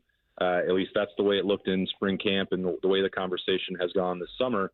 Now, the reason that some of that dissipated over the last couple of years is they had nothing but first-round picks on top of the depth chart. And when you have Jeremiah Smith and Carnell Tate, or when you have Emeka Egbuka with Jeremiah Smith, or when you have Jackson Smith and Jigba, or Chris Olave, I'll go through the whole list. You get the point. When you have those guys at the top, it's hard to talk yourself into ever taking them off the field. And so that's not – I don't say that to slight what Kyle Parker or Devin McEwen or Chris Henry Jr. or Brock Boyd, Phillip Bell, Desi Jones, what any of those guys could do. I don't think that they are first-round draft picks like Carnell Tate right now. They can certainly go out and prove that wrong, but the fact that they are not clear-cut at the top, like no doubt about it, first-round draft picks, they were brought in, I think, much of those guys, not Chris Henry Jr., but for their positional versatility. McEwen specifically was an upgrade in terms of speed and explosiveness, which I think was, for what you had in Carnell and JJ a year ago, they didn't have one of those Paris Campbell types that are going to a threat to take a pop pass and go 75 yards. So, some of this I think is going to look different, and it's going to have maybe some more specialized roles than we've seen in a couple of years. And I don't look at that as a negative. I think that can be a real positive for this wide receiver group as a whole. Austin, when can people hear you on these fine airwaves this week? You've got a chance to hear me and Beamer tonight and tomorrow on the Buckeye Show. I will be in Tuesday and Wednesday morning on Morning Juice, filling in for Bobby on that program. We're about to record the live show at Roosters in about 10 minutes. So you can get that on 97.1 The Fan's YouTube channel, 10TV, 10TV Plus. And, we'll probably sprinkle in some soccer tonight just to make up for the fact that you guys missed the biggest sporting event in the world on Sunday. JP said he had it on at his house because he had people over. So I don't know how much he was watching, but he had it on. Austin, always thank you so much for your time on a Monday morning, and we will catch you next week. All right. Thanks, guys. See you. Austin Ward joins us via the Bryant Heating and Cooling Systems fan guest hotline. You heard him talking about it there, The Beat with Austin and Berm, the Roosters live show, and, of course, a regular contributor to the Buckeye show at 6 p.m. here on The Fan. We'll do a little thing or not a thing next. It's Bishop and Friends on The Fan. All the 10 TV people come over to our side of the building to take a deuce. That should tell you something about how we operate. The Fan. Amazon Business. With smart business buying, innovative AI tools optimize your purchasing experience, paired with delivery options built for business. Learn more at AmazonBusiness.com. For a limited time, enjoy a basic wash for just $5 at Ultimate Shine Car Wash. Plus, every visit includes free vacuums, microfiber towels, and mat and glass cleaner. Text radio to 80402 to receive your offer and stop by Ultimate Shine today. Visit UltimateShineCarWash.com for locations. Offer valid now through August 3rd. Text radio to 80402. By providing your phone number, you agree to receive automated text messages. Consent not required for purchase. The number of marketing communications may vary per month. Reply stop to cancel and help for help. Message and data rates may apply. Terms of use and privacy notice apply. See UltimateShineCarWash.com for details. For over 30 years, Newman Roofing has earned the trust of homeowners by putting customers first and giving back to the communities we serve. From roofing and siding to gutters, every project gets the white glove treatment. Call 614-NEW-ROOF or visit NewmanRoofing.com. McDonald's is putting value back on the menu. Whether you're craving a Big Mac, McNuggets, or sausage, egg, and cheese McGriddles, make it a meal and save. Your favorite is now your wallet's favorite, too. Extra value meals are back. For a limited time, get an $8 Big Mac Extra Value Meal, complete with a medium Coke and medium fries. Promotion pricing may be lower than meal pricing. Price of participation may vary. You know, not everybody needs a truck, Matty. True. That's why I love what McDaniel GM Superstore in Marion is doing with the 26 tracks LT Midnight. You can buy it for as low as $365 a month. Or lease it for $219 a month. That's an easy number for anybody starting out. And if your kid needs a car, this is the deal they want. Terms and conditions apply for well-qualified buyers. McDaniel GM Superstore, just off Route 23 North on 95 in Marion. Or go browse it right now at McDanielGMSuperstore.com. McDaniel, when you want it done right. Chevrolet, together, let's drive. Summer doesn't start until you've had UDF peach ice cream, made with hand-picked peaches at our dairy right here in Ohio. So have a peach sundae, a peach shake, a peachy cobbler ice cream quake, and start your summer now, only at United Dairy Farmers. Peach season is here at UDF, but it won't last long. Right now, buy 2 large cartons of UDF peach ice cream for just $10. You're gonna want to stock up. Peach ice cream is back at United Dairy Farmers for a limited time. This is Lieutenant Governor Jim Tressel. If you're driving and take a quick glance at your phone, more can happen than you might think. Because taking your eyes off the road for even just a moment is like driving the entire length of a football field blind. Don't let those few seconds distract you from what's right in front of you. Phones down, eyes up, Ohio. At Bank of America, we support businesses at every step, providing insights and expertise to help you gain an edge. What would you like the power to do? Explore winning business solutions at BofA.com/gamechangers, official bank of the FIFA World Cup 2026. Fall is a season of change, and Hinderer Motor Company is turning over a new leaf with big savings. This is Justin Hinderer. Right now, any one of our participating locations is paying up to $3,500 over Kelley Blue Book value. That's right. Drive in your current vehicle and leave with one of ours today. Don't wait. The leaves are falling and so are the prices. At Hinderer Motor Company, we love what moves you. In the military, the mission was clear. You knew what to do. Now, the mission has changed. Stepping into civilian life isn't about finding a job. It's finding your purpose. I wanted a career that would leverage the skills and discipline I gained in the military. IT just felt right. My Computer Career offers class schedules that fit into your life and skills in high demand. Put your VA benefits to work. Visit mycomputercareer.edu/CWP to jumpstart your IT career today. An elite CompTIA certification partner. Financial aid is available to those who qualify, including VA benefits. Buckeye football fall camp is coming. Will Julian Sayin take his game to the next level? Will Matt Patricia's defense dominate again? Join us live for training camp fun starting Thursday, August 6th. Your home of the Buckeyes. The Fan. The Fan Guest Hotline is sponsored by Federal Elite Heating and Cooling and Bryant. Doing whatever it takes to keep you and your home comfortable. The Fan. Our top men are working on everything except this show. This is Bishop and Friends. Brian Baker, Joshua Perry, Big Mo, Eric Mosley here with you on a Monday All Friends edition of the program. Time for Thing or Not a Thing. Thing or Not a Thing. Sponsored by Billiards Plus. Find your next grill and everything you need for the master griller. Billiards Plus on Dublin Center Drive in Dublin. So, JP, you mentioned this a little bit in the Weekend Blitz, but New York Giants running back Cam Skattebo has said he's perfectly fine after failing to land a backflip and appearing to land awkwardly on his surgically repaired right ankle. This happened at an appearance at Fanatics Fest this past weekend. The video shows him attempting to do the backflip, and he falls to the ground while trying to land. Skattebo said he's good following the fall and promised not to hurt myself before the season.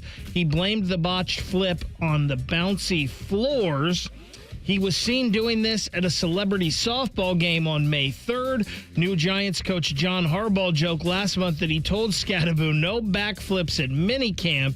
And, of course, his rookie season was cut short when that tibia fracture and right ankle dislocation. It was a nasty injury against the Eagles. Thing or not a thing? Here's the thing about it.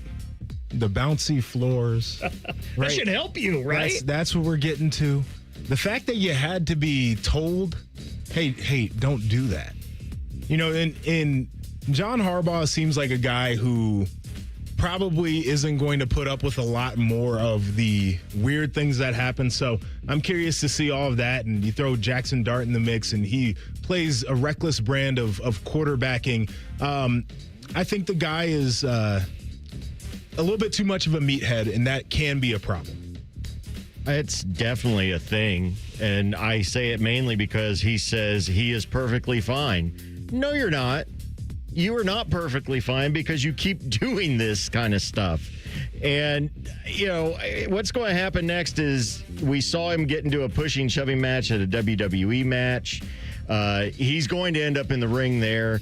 He's going to be somewhere diving off of a cliff and doing the backflip. This guy just absolutely has no regard for his body, which you love in a football player, but you hate it when he's in his personal life. So I definitely think it's a thing.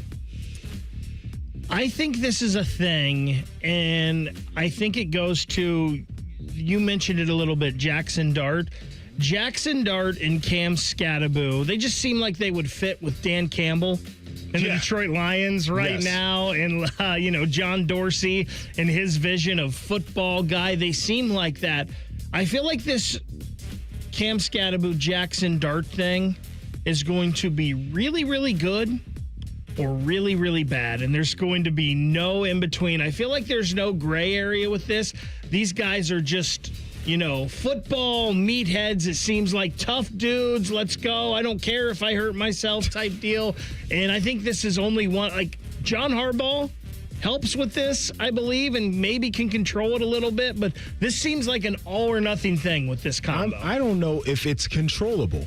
And that's the scary part about it, even with a guy like John Harbaugh. So Shohei Ohtani, he's not going to be participating in Tuesday's Major League All-Star game, but he had a trading card that went for big money this past weekend. According to Fanatics Collect, the most expensive publicly known Ohtani card before this weekend sold. It's a Bowman Chrome Superfractor 1-of-1 rookie card. It has a 9.5 rating on Beckett. It sold for $3.365 million.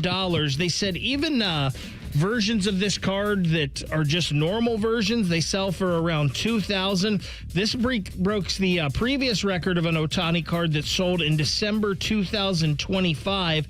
That was a one-of-a-kind Topps autographed gold MLB logo man patch card.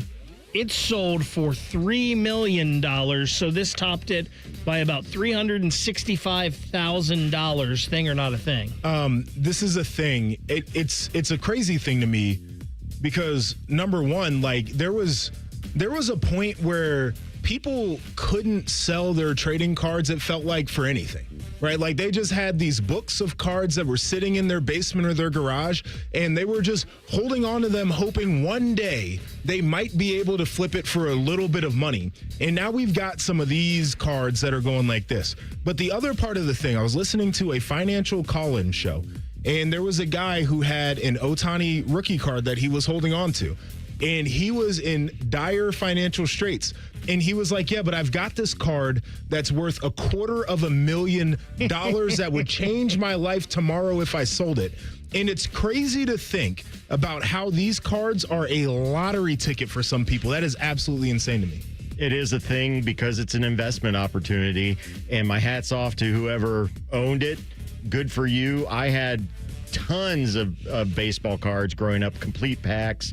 Wish I could find my Andre Dawson sign card, which I have somewhere, but I think it's definitely a thing. It's a great way to not only have nostalgia, but you hold on to this stuff, you can make a little bit of money. You also forgot how our dad's JP had that card in a box of cards in the garage that his mom threw out. Right. So she just threw them all out, and he could have made all this money off of them. I was a big card collector as a kid, and I never had any card that would have been super expensive. I think the best one I ever had was a Frank Thomas rookie card, but I don't even think like it ever got over $100. Cards like went away. Yeah. And then all of a sudden COVID happened and cards came back in full force. I always wonder, like the guy you said, what are you keeping it for? So, like, do you want it to get to $1 million? And like, who decides that, and how fickle is that? It's like it's gambling basically. It's like commodities though, and he said the only reason he would want to hold on to it was because he thinks it's going to go up in value. And I'm all here for that. That's perfectly fine. It's a bit of a gamble.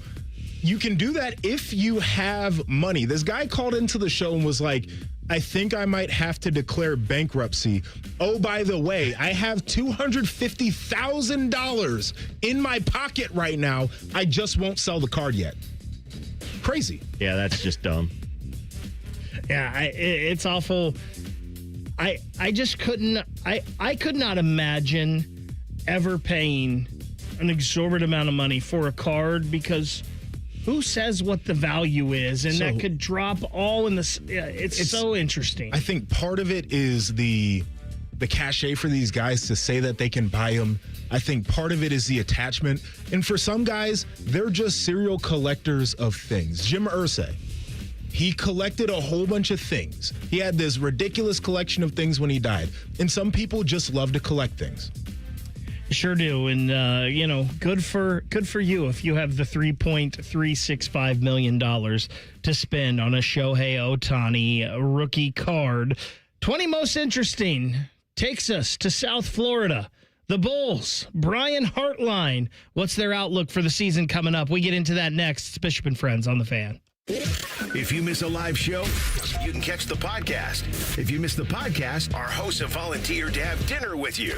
Ma, the meatloaf! The Fan. Men, when addressing the problem of erectile dysfunction, you want the right treatment for your specific medical situation, because every case is different, and finding the right treatment can mean the difference between just an okay experience and an amazing one. This is Jeff for Tri-State Men's Health, and at our practices, we offer the full range of ED treatment protocols, and can even combine therapies to help make those intimate moments special, both for you and your partner. At Tri-State Men's Health, we are the leader in treating ED in the area. Our medical providers specialize in men's sexual health and understand that no two cases are alike, which means you'll get the right treatment for you based on sound medical evaluation and appropriate applications of medical therapies. Plus, we offer treatments that are effective in well over 90% of cases, which means if you're like most men, you'll get your sex life back. So call us. Your initial visit is just $99 and includes blood work, a medical consult, and if medically advised, a test dose. And if that test dose doesn't work in the office, your visit is free. Call 800-900-9654 or go to tristatemenshealth.com. We have 6 offices across the tri-state area to serve you. When it's too hot to go out, it's definitely too hot for your AC to go out. The Waterworks Heating and Cooling Pros are here to help. We offer fast repair and AC replacement for any cooling system when you need it. Plus, we're a premier Lennox dealer and can install an energy-efficient system for a great price. Call the Waterworks at 614-232-2222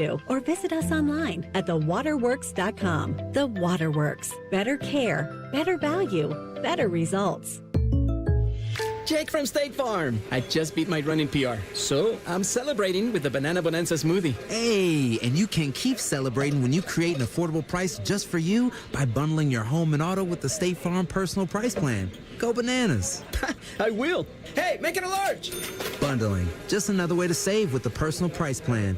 Like a good neighbor, State Farm is there. Prices are based on rating plans that vary by state. Coverage options are selected by the customer. Availability, amount of discounts and savings, and eligibility vary by state. Get in the zone, AutoZone. Annie's first oil change wasn't as hard as she thought because she went to AutoZone, where a friendly AutoZoner helped her find the right oil and save on an oil filter. He explained the job and showed her free how-tos on AutoZone.com.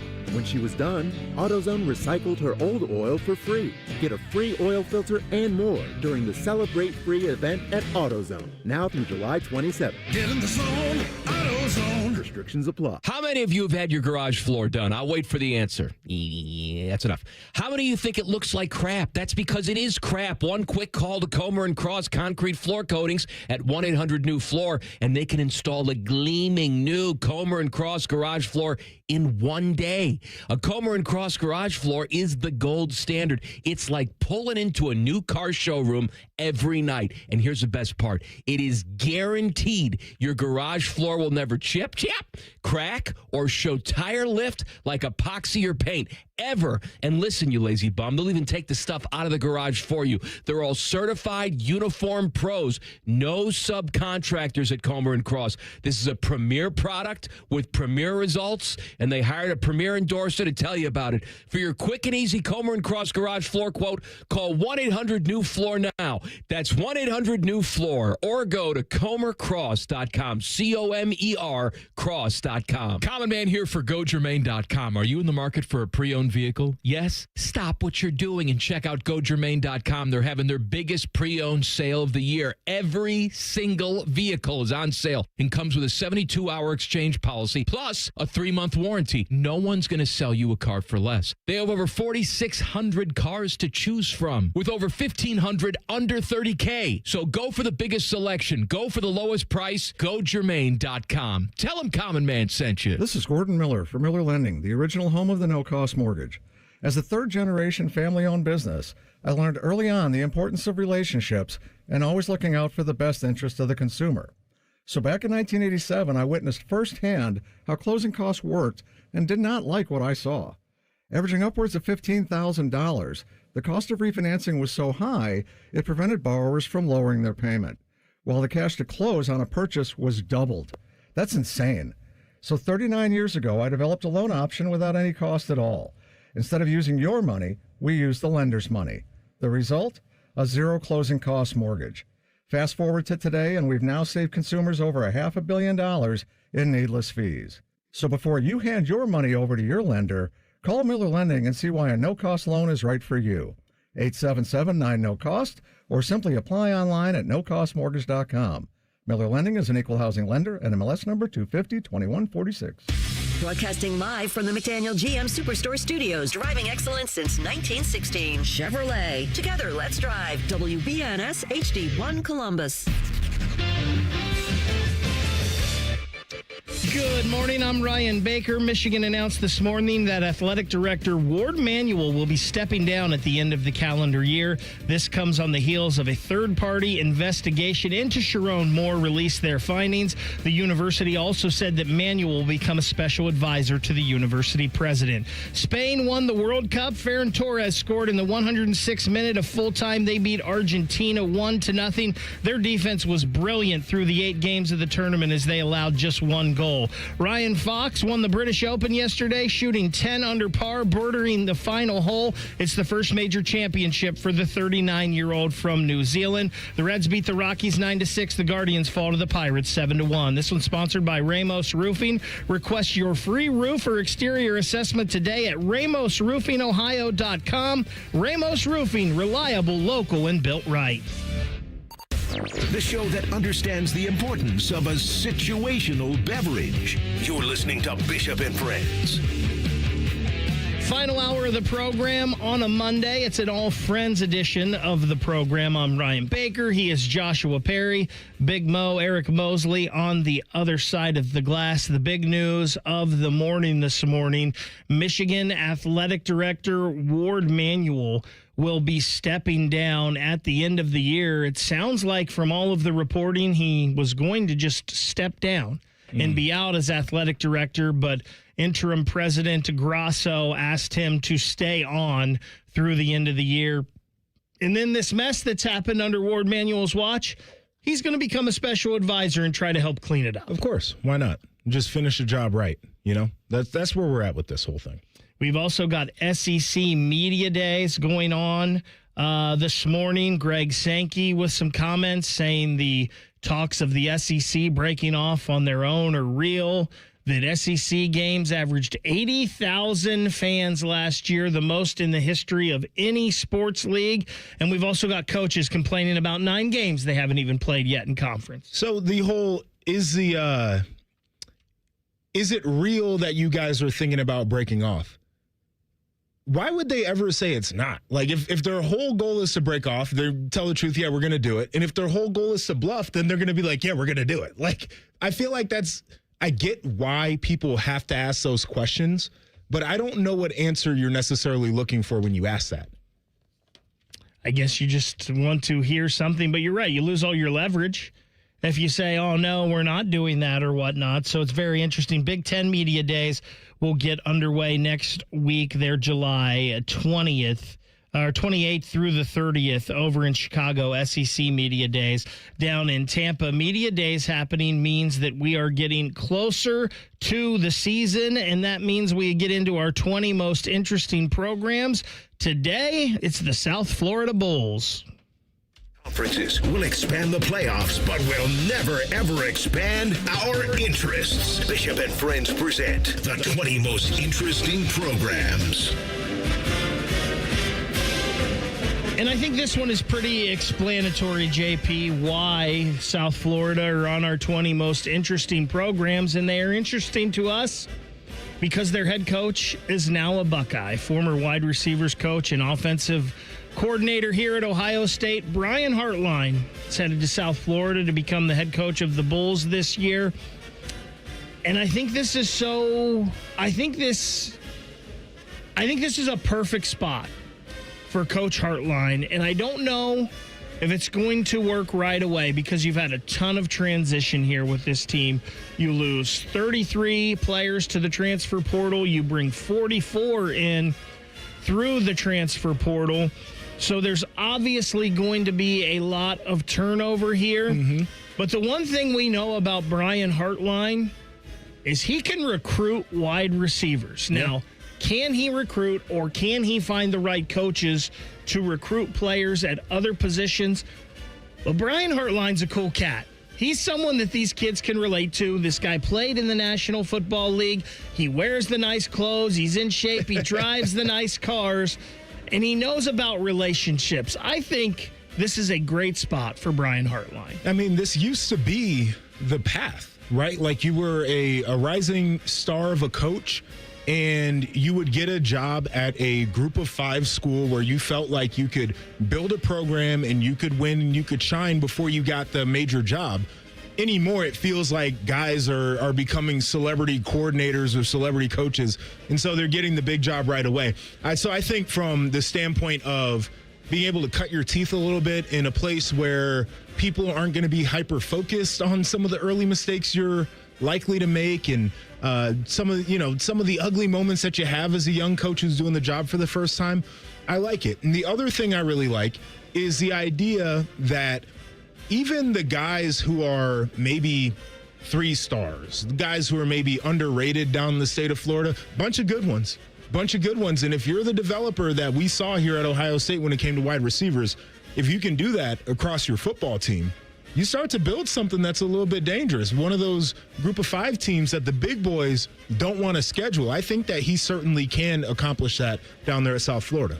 He's replacing Alex Golish, who has Central Ohio ties. Yeah, he Dublin guy. Went to Dublin Scioto. He coached at Westerville Central. Then he became a grad coach at Ohio State. He has a great year with South Florida last year as they go 9-4, 6-2 in the American Athletic Conference. He heads to Auburn, and unfortunately for South Florida, he took a lot of the roster with him. Let me get that quarterback. And Corden Bowen Byram, Brown, the quarterback, who I'm going to be paying attention to Auburn this year because of Golish and the Central Ohio ties, but I also think Brown is a heck of a player. He is a toolsy guy. I like his movement skill. He's got a big arm, a little bit of a funny throwing motion, but he knows how to operate that offense. So Golish is a guy, not to make this an Auburn thing, but he was there with Heupel, and he knows about that quick tempo offense. We want to run as many plays as we possibly can. And so from that standpoint, I think they lost a player who's got really good skill there. Certainly went to the portal. Michael Van Buren's the guy that they brought in, who was a pretty highly touted recruit. So there's some talent there, but it's hard when you're a new coach and ultimately you got to hitch your wagon to a quarterback and you can't do it with the guy who's maybe been there and he's got the ear of the locker room anymore because of the portal. As you're taking this job and you're closing out your other job, you got to go out there and find your guy at the same time, too. That is a difficult task. It was funny when Hartline goes to South Florida, you think, oh, is he going to go all these Buckeyes? And you think quarterback right away. You thought maybe he'd take Lincoln Keenholz with him. Some people, and even I kind of thought, Aaron Nolan might be a guy that could end up with him at South Florida. He ends up with Van Buren, who was highly recruited to LSU, then moved on to Mississippi State. He does have a couple Buckeyes that he did take with him, one of them being Bryson Rogers, the other C.J. Hicks. C.J. Hicks is a guy that we always heard was going to be next, and it just didn't seem to click for him at Ohio State, whether that be from being bounced around between linebacker, a D-end, a jack position, as we heard back when Jim Knowles was here. Maybe he can go to South Florida and untap that potential. I really liked Bryson Rogers when I saw him on the field here. Him going with Hartline, he'll probably be their number one guy this year, and he's got a burst. Yeah, I agree with you, and it's good to have a guy who can set the tone like that was in your individual meeting room every day, that can kind of be the voice in the locker room of like, these are the expectations. Listen, when he gets in this kind of mood, just be ready for these types of things. I think that's important. And then to your point about C.J. Hicks, like, I think he was in no man's land a little bit positionally. And then when you're bouncing around like that, I think it's difficult to develop the mental side of the game because you're trying to take so many different things in. And if he can be in a spot where his expectation as a player is to go out and make plays, like we will put a defense out there that's favorable to your skill set because we know what you can be at your top end, I think that's where he can thrive. They don't have the schedule that they did last year. If you remember correctly, last year, right off the rip, I think it was 3 top 25 teams. They beat Florida, which Florida ended up being a 4-8 team, but at the time they were ranked highly. They lost to Miami, played Miami. That was really maybe the only game they weren't super competitive in. They played Army. They played some tough teams. They do have Army this year. They've got Bowling Green on the schedule. But the schedule is more favorable for the Bulls this year. So if Hartline, he's brought some talented guys in. If he can get those guys to work together, the schedule is there and favorable for them to have another type season like they did last year. I tend to agree with that. UTSA is supposed to be one of the top group of 5 teams this year, so certainly that'll be a tough one.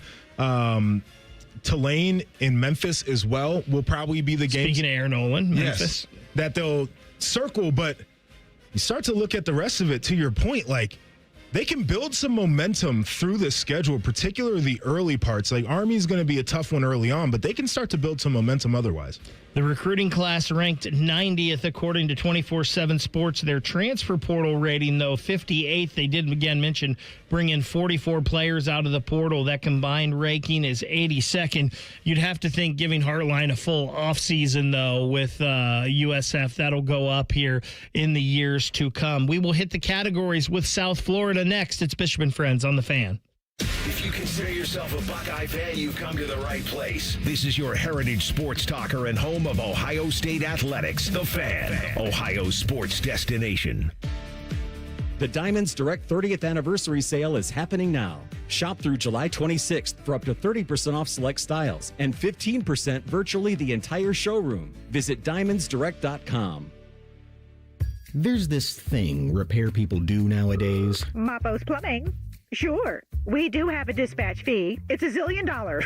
A dispatch fee, a trip charge, going out to your house bill. Bippity Bing Bong Electrical. Our trip charge is a nice new car. But not Apex Pros, the pros who knows. When you call Apex for repairs on your AC, plumbing, or electric, there's no dispatch fee. Thank you for calling Apex Pros.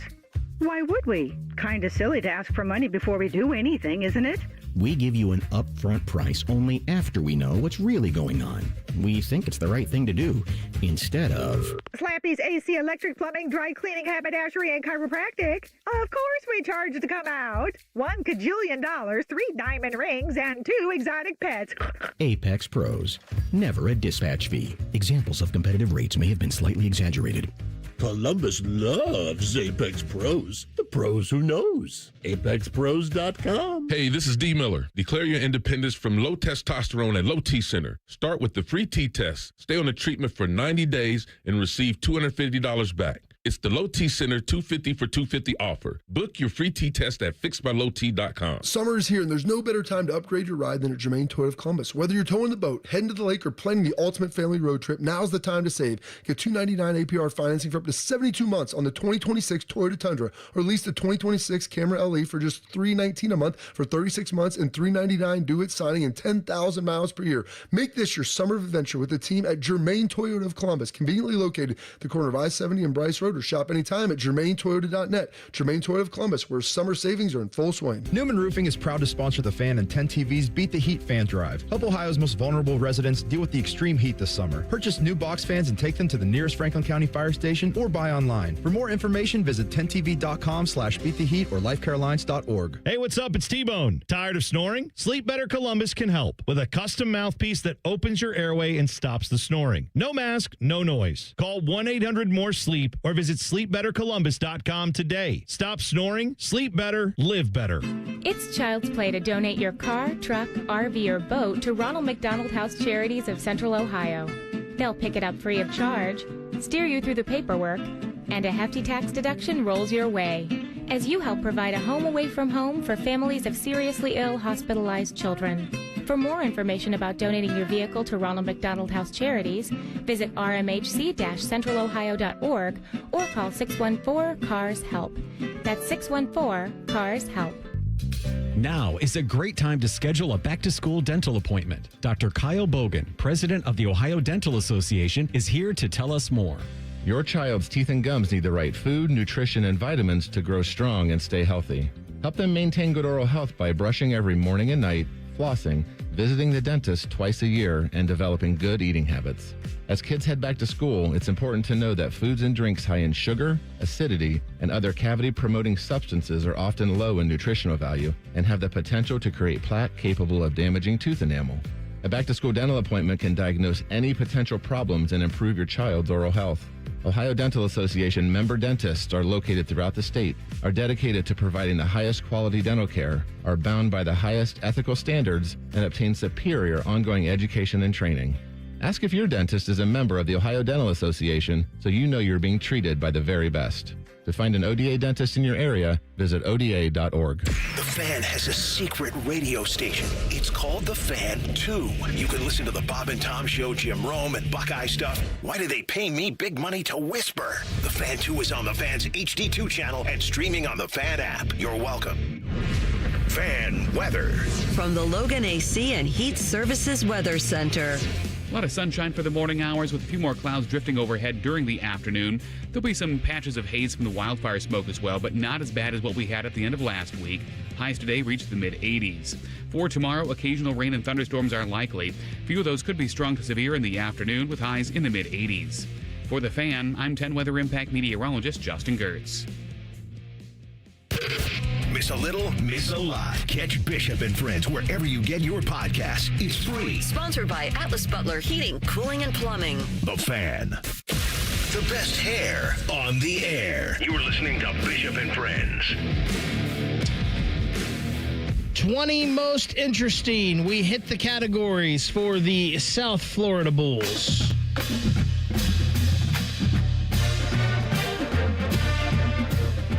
The Golden Bram March is the fight song for the South Florida Bulls. Brian Hartline in his first year as head coach down at South Florida.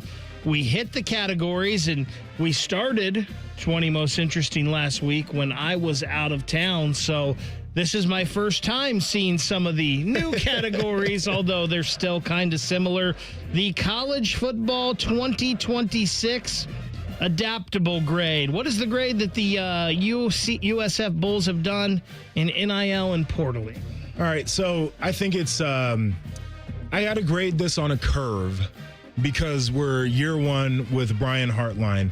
The one thing that I do know is that they want to become a portal destination for some of the guys who are maybe getting pushed out of their current bigger Power 5, Power 4 programs. And then in terms of resources, I think they're ready to spend. I think they want to spend.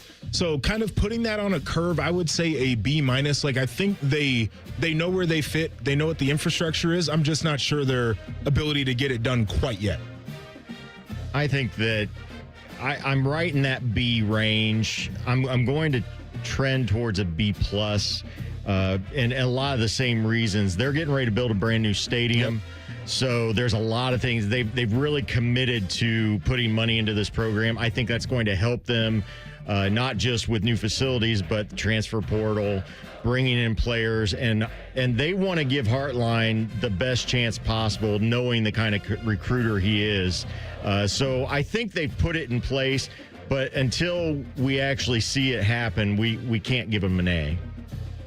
I think I'm leaning B- here. I wanted to go probably more C, but you mentioned it there, Big Mo, with the fact that they are building a new stadium. They want to get involved with this, and I think they're going to give Brian Hartline as much resources as they can. But the problem is, I think they're just a step behind in Florida, the bigger schools in Florida, and that also includes UCF, who at one time was probably their rival, but I feel like UCF has a little more money, so they're going to be just ahead of South Florida. We mentioned they brought in 44 guys out of the portal. Now, some of that is necessity because 33 left, and a lot of them are going to be playing for Auburn next year with their former coach, Alex Golish. But they did bring in some guys. We mentioned C.J. Hicks, Bryson Rogers, Michael Van Buren. They brought in some guys with some high pedigree. So now it's Brian Hartline's job to put that together on the field. Uniform and brand grade. Do I just come out and be a hater right now? I like the colors. I hate the uniform. I'm giving it an F.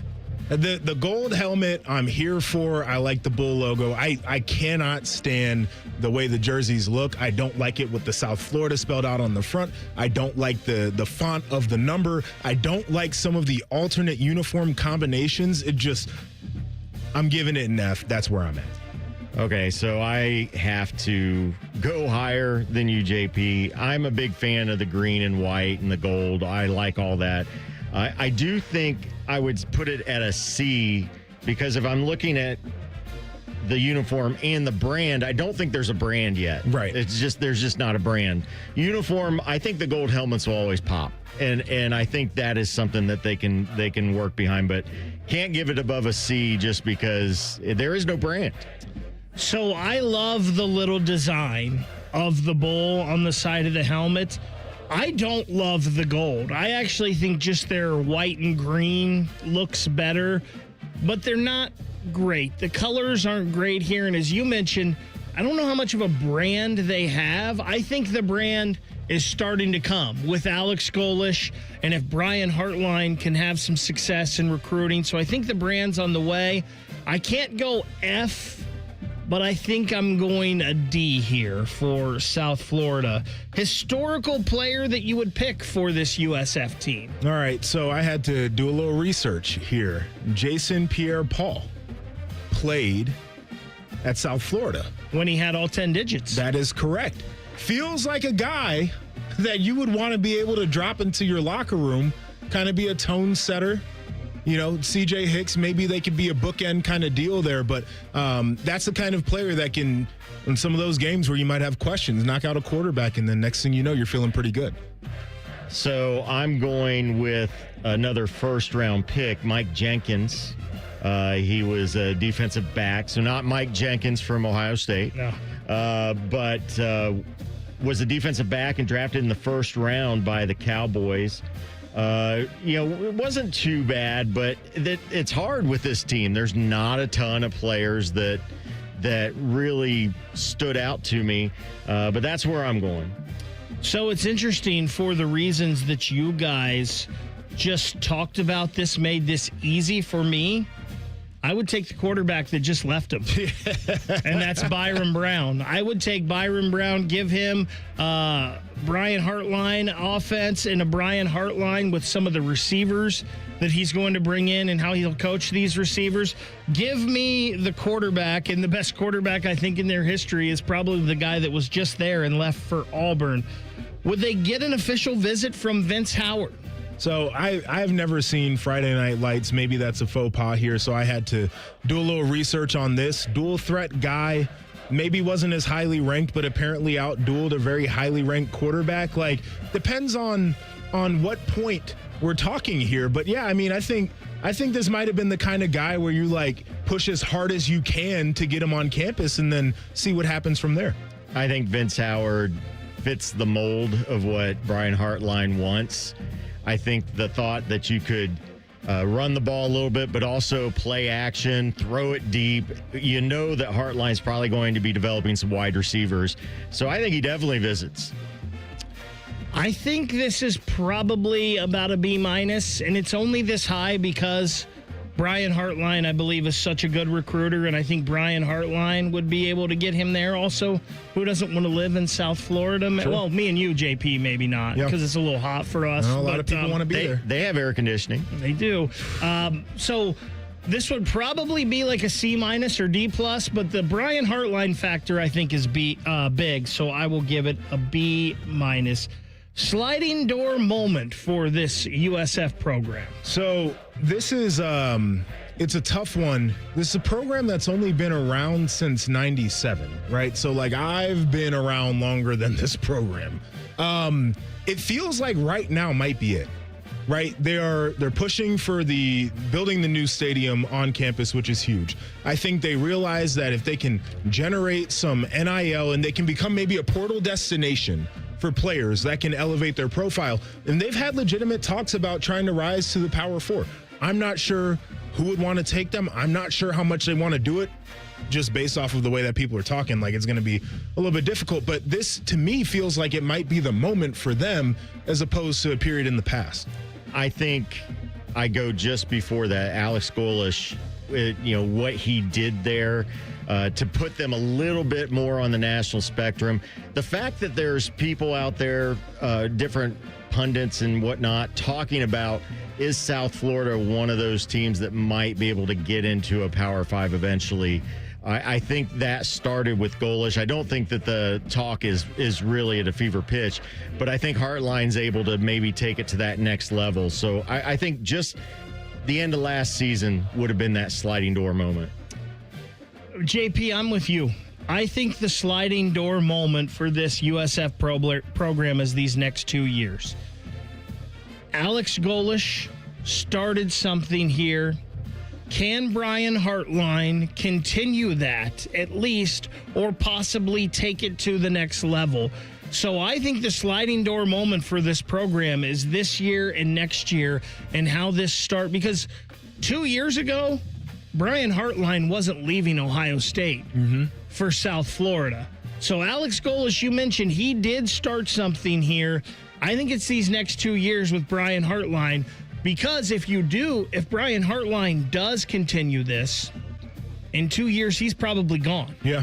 And he'll be the next head coach at Florida State or, South Carolina or somewhere else. Brian Hartline will be moving on.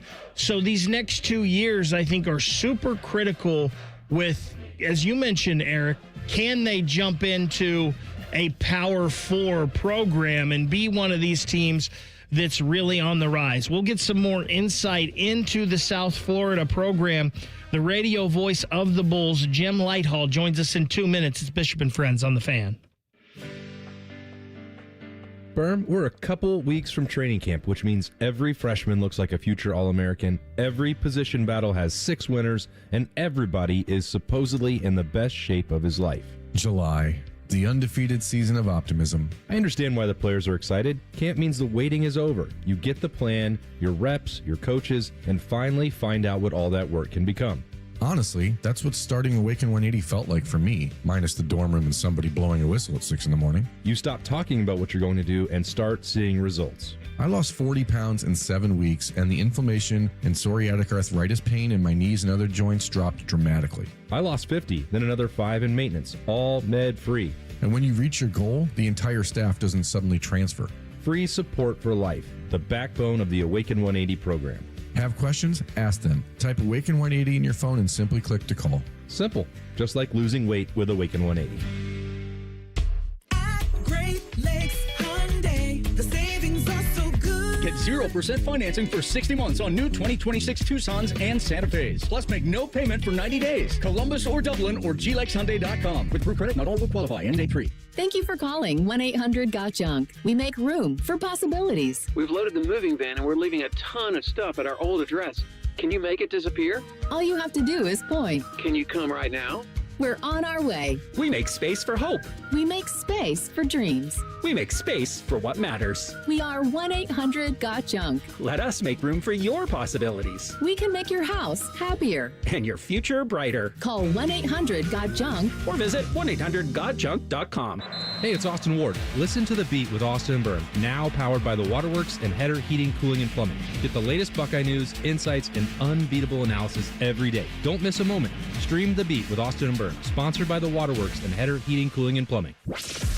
Bishop and Friends is sponsored by Diamond Seller, your true jeweler for almost 80 years. The Fan, Ohio's sports destination. After putting up with Dom Tiberi for a decade, the broadcast gods gave Bo these two. This is Bishop and Friends. Brian Baker, Joshua Perry here with you. We head out now to the Brian Heating and Cooling Systems fan guest hotline and bring in the radio voice of the South Florida Bulls, Jim Lighthall. Jim, thank you so much for joining us. Obviously, South Florida this year is interesting to us up here in Columbus, Ohio, because one of our own, Brian Hartline, is down there as the head coach now at South Florida. What has the excitement been like around Brian Hartline for everybody down there? Well, first of all, guys, thank you for having me. I appreciate it. Appreciate the time, as always, to talk about South Florida football. We're super excited about Brian Hartline. Obviously, there's high expectations coming into this season. And, 3 years ago, I couldn't say that at all. There was no expectations for football until Alex Golesh got here and kind of turned the program around. And Brian Hartline, I think, saw this as an attractive opportunity to become a head coach for the first time. And, everybody here is expecting 6, 7, 8, 9 wins in his first season. I know it's a lot of pressure with 65 new guys on your roster, but that's the way it works now in college football these days. What are some of the biggest things that Brian Hartline has come in and tried to change or tried to make an impact immediately with the program? Well, I think obviously at the defensive end, it's going to be huge for them. He's an offensive guy, but the defense was the problem for this school for the last 3 years.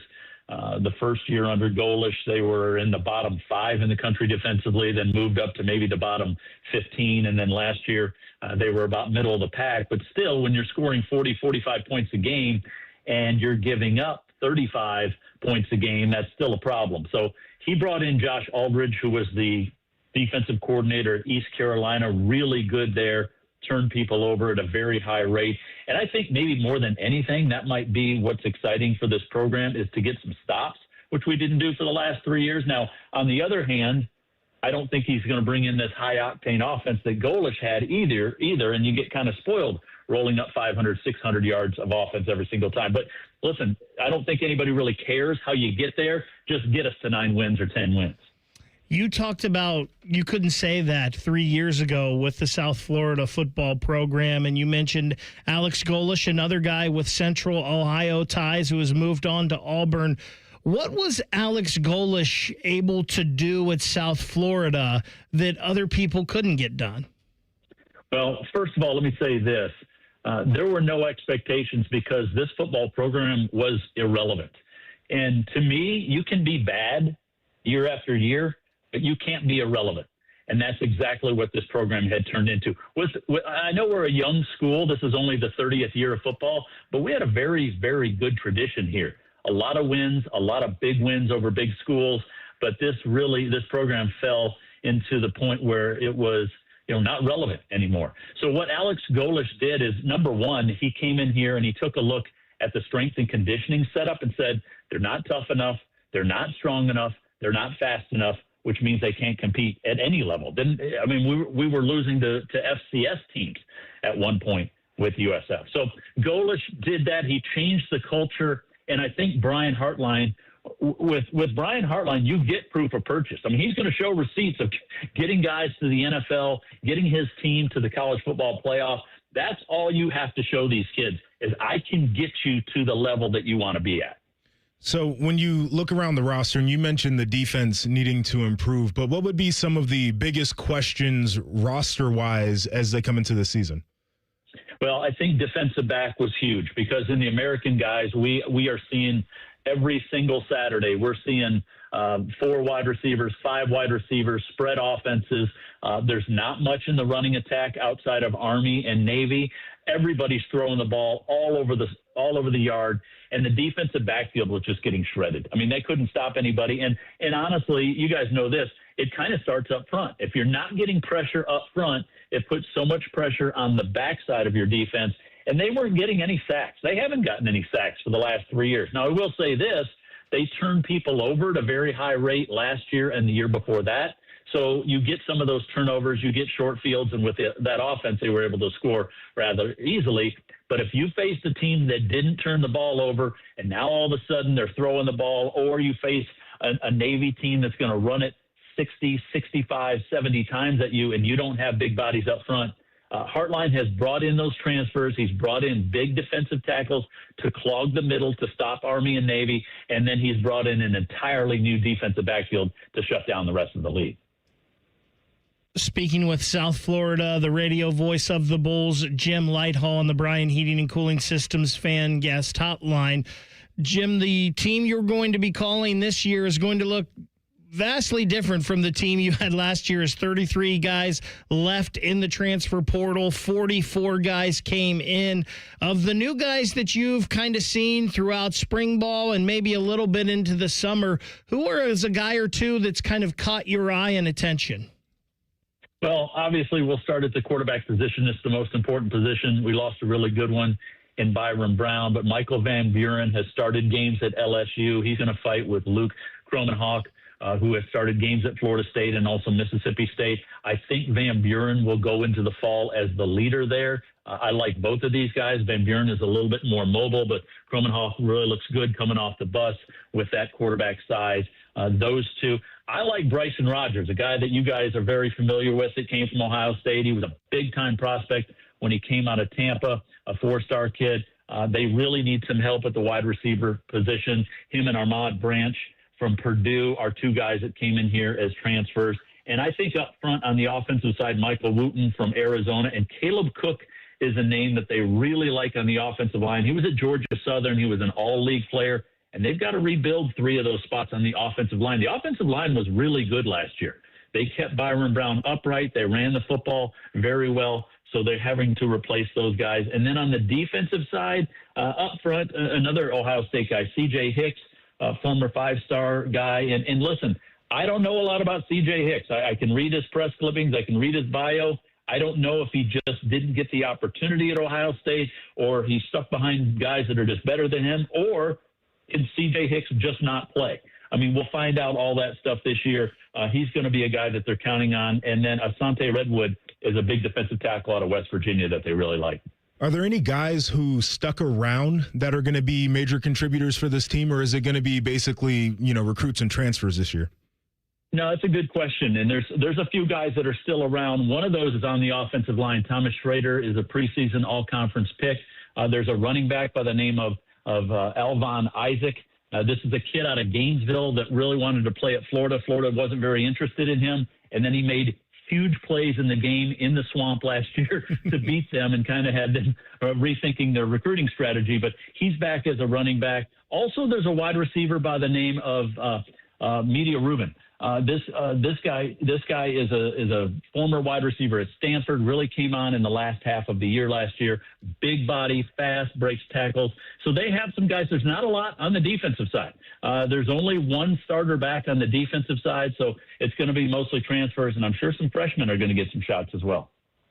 You mentioned the game against Florida last year. The schedule for USF was pretty tough last season, maybe a little easier this year. What is a realistic expectation for this South Florida team this upcoming season? Yeah, let me say this right away.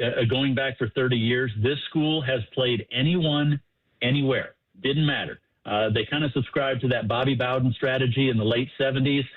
We've gone to Alabama, Florida State, Auburn, Notre Dame, all these places, and won at all these places, Florida. So they have a really good tradition in scheduling, playing tough non-conference opponents. Now, we were supposed to play Alabama this year, and they backed out. BYU was also supposed to be on the schedule this year, and they backed out. So that's why this schedule, the non-conference, looks the way it does. Guys, it never, ever looks like this for South Florida. So now when you're looking at Florida International, Delaware State, Bowling Green, Kent State, everybody's going to say, oh, they don't play anybody. If they get into the college football playoff, it's because they didn't play anybody. Oh, heck, they almost beat Alabama the last two times they played them, and Alabama wanted to put this off as long as they can. So I think when you look at the non-conference schedule and you say they should be 4-0, without a doubt there, and then in the American, a lot of that depends on who you do not play, and they don't play Navy this year, which is nice. Navy's going to be a heavyweight in the league. I got to think they're going to win 8 or 9 games this year, which first-year head coach, that's a pretty good start. Now, what scares me is what if Brian Hartline comes in here and goes 11-1 or 12-0? I think there's going to be other schools that are calling him right away. Yeah, I mean, that's going to be, it's a blessing and the curse of having a guy who can really coach at a place like that. But there is conversation, people talking about potentially moving up to Power 4. I know that's a goal. There's a new stadium that's coming. I know the finances are all getting aligned in the same direction. Again, you hired a coach that you want to elevate your program. Where are things at in terms of conversations about moving up to the Power 4? Well, when you're in March Madness and the bubble watch is there and it's the first 4 out, USF is sitting at the top of the first 4 out. Whenever there's an opening, they're going to call South Florida, whether that's in the ACC or the Big 12. I can't imagine the Big 10 or the SEC is going to call them anytime soon. But what's great about this school is that the president, the board of trustees, the athletic director, and the coaches are all completely in line. We're not in the P4 right now, but we're going to act like it, meaning we're going to schedule like that, we're going to pay like that for coaches, and we're going to pay players like that. So this school has said, even though we're not there yet, we want to be an attractive candidate when that time comes. Another reason why they're building a football stadium, which will open next year against Louisville, by the way. But when you start paying players and bringing in high names and the NIL money is there, you're taken very seriously by the other leagues, and the teams in your league complain about it because right now South Florida outspends everybody, and Memphis is a close second. Memphis outspends them in basketball, but if you want to be a player, you got to spend the money, and that's what this school's doing. Jim, I know one thing for sure, people in Central Ohio this year are going to have an eye on South Florida just to see how Brian Hartline does in his first year as head coach. Thank you so much for joining us and giving us a little bit of your time here today talking about the Bulls. Hey, appreciate it, guys. Anytime you need me, thank you. Radio play-by-play voice of the South Florida Bulls, Jim Lighthall, joining us on the Brian Heating and Cooling Systems fan guest hotline. And you hear him there talk about the things they're doing. They want to be in a position to be one of those Power 4 schools. That's why I think that sliding door moment we talked about are these next couple of years with Brian Hartline. Totally agree. I mean, the opportunity is sitting right there. Talent-rich state. They got the money flowing the right way. They picked a really good head coach. Should be a really good head coach. I'm excited to see what they do. We'll wrap up the program and do a little 3 things coming up next. It's Bishop and Friends on the Fan. Tweet from a listener. Are you carrying the Buckeye game today? Considering we've never not carried one, yes. The answer is yes. The Fan. A riddle brought to you by Progressive Insurance. What do your home and auto have in common? Progressive protects them both. It was an easy riddle. Learn more at progressive.com. Common Man and Timmy here for our friends at Hollywood Casino Columbus. Hey, Timmy, that new hotel is open and it's amazing. It really is. Also, we have red, white, and win drawings on Saturdays in July. You can step into the flying cash machine for a chance to win up to $2,000 in pen cash. And the best part, all you can eat crab legs are back. Be here on Tuesdays in July and August from 4 to 10 for Canadian snow crab legs with butter, corn on the cob, and Hawaiian rolls. Yeah, Hawaiian rolls. Must be 21. Gambling problem? Call 1-800-589-9966. Get Eco. ECO. I'm Aaron Gaynor for Eco Plumbers, Electricians, and HVAC Technicians. And I'm Jerry. At Eco, if you call us to repair your air conditioner and then decide to replace it a few years later, we'll give you back the money you paid us to repair it, up to $1,500. Wait, we're giving money back now? It's like a few extra years from your air conditioner. On us. Get Eco. ECO. So, Aaron, I'm no businessman. Oh, I know. I mean, I invented the MP1 and the MP2, and you know how far those got me. I know. But how can we give people back the money they paid to repair their AC when they replace it with us later? I put the money in a piggy bank. A real piggy bank? Get Eco. ECO. Okay, it's a bank. That makes sense. I mean, it is $1,500. Get Eco. ECO. Eco Plumbers, Electricians, and HVAC Technicians. Visit geteco.com.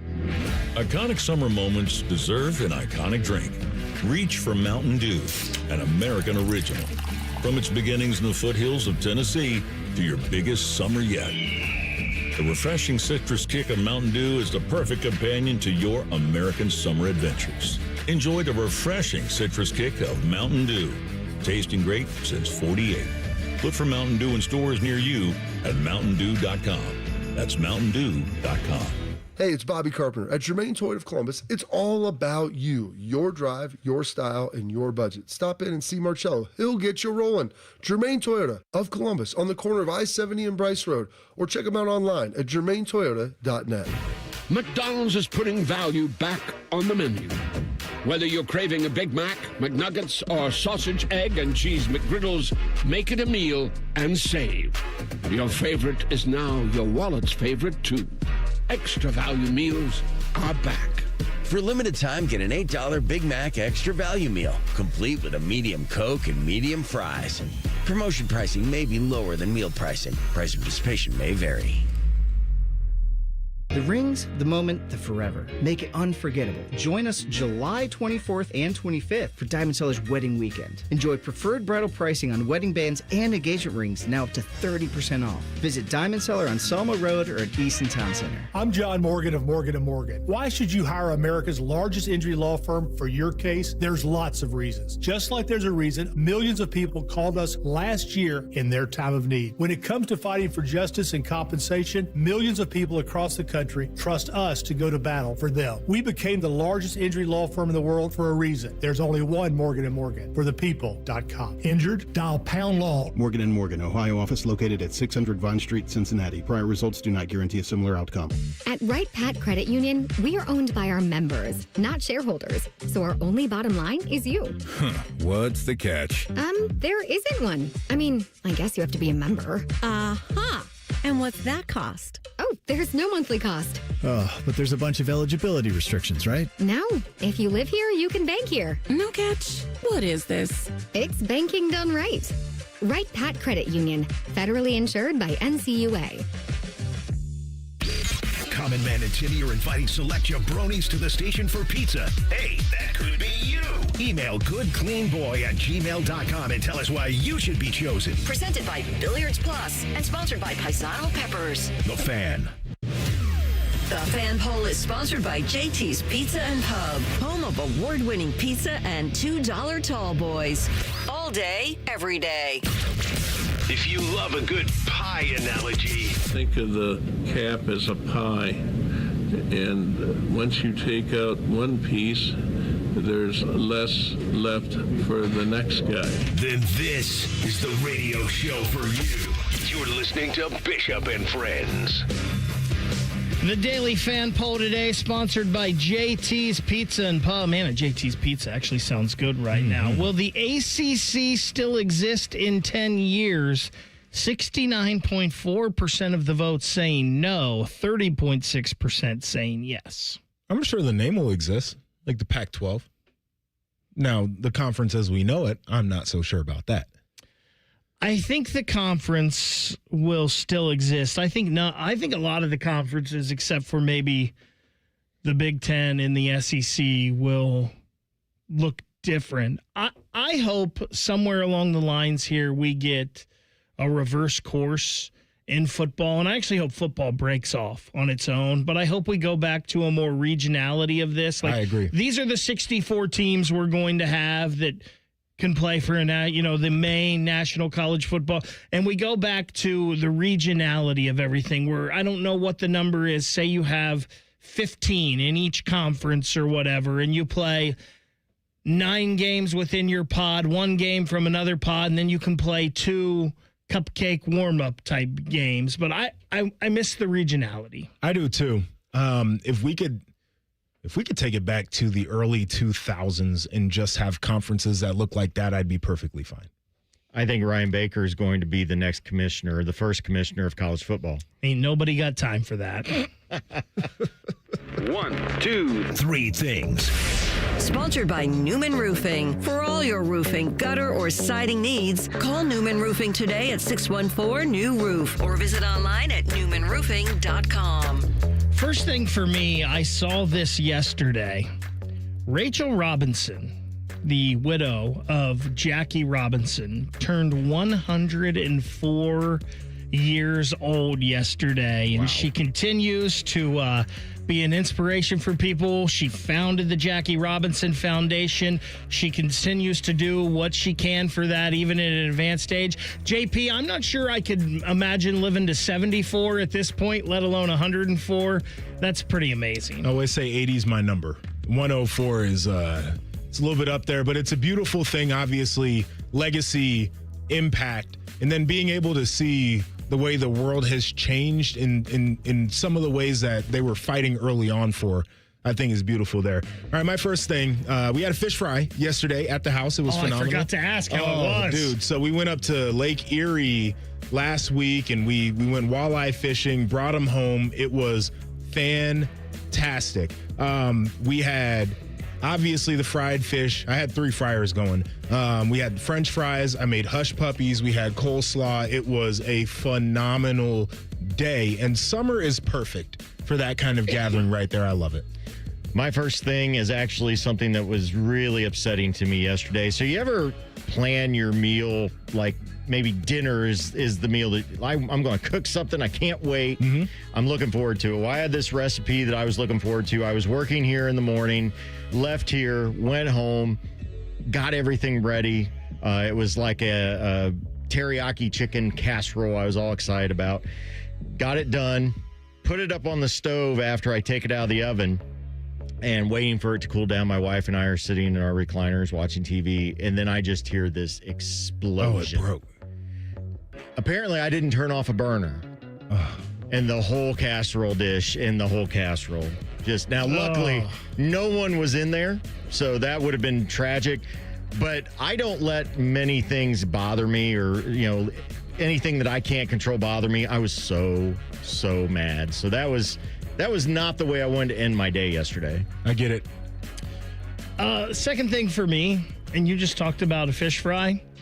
Being down on the beach for a whole week, like, the seafood is just different. And I don't know. I don't know if it's fresh. I don't know if I believe that, because I think you can get fresh seafood anywhere. Did you hear T-Bone and Tyler in the world now? This? I heard him talking about that. Now, you can't catch it here in Ohio and throw it right on the... But I still think they can be fresh enough. I think it just has to be in the way they cook it, in the things they have to cook it. They're just more used to it. They're ready for it. But it's just so different. Like, I enjoy lobster. I think it's a lot of work for it. And I know I didn't have to work much for this, but we went to a place down there. I got a lobster roll. It was absolutely delicious. Yeah. It was just different. I don't think you can get that here in Columbus, Ohio. Yeah, no. I mean, probably not, but I'm still slamming sushi rolls like it's fresh right out of the water.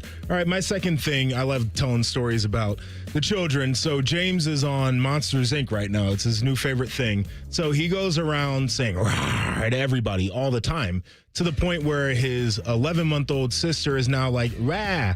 So I took James to Costco on Saturday, and we're sitting there. He wanted a slice of pizza, so we're eating it in the concession area.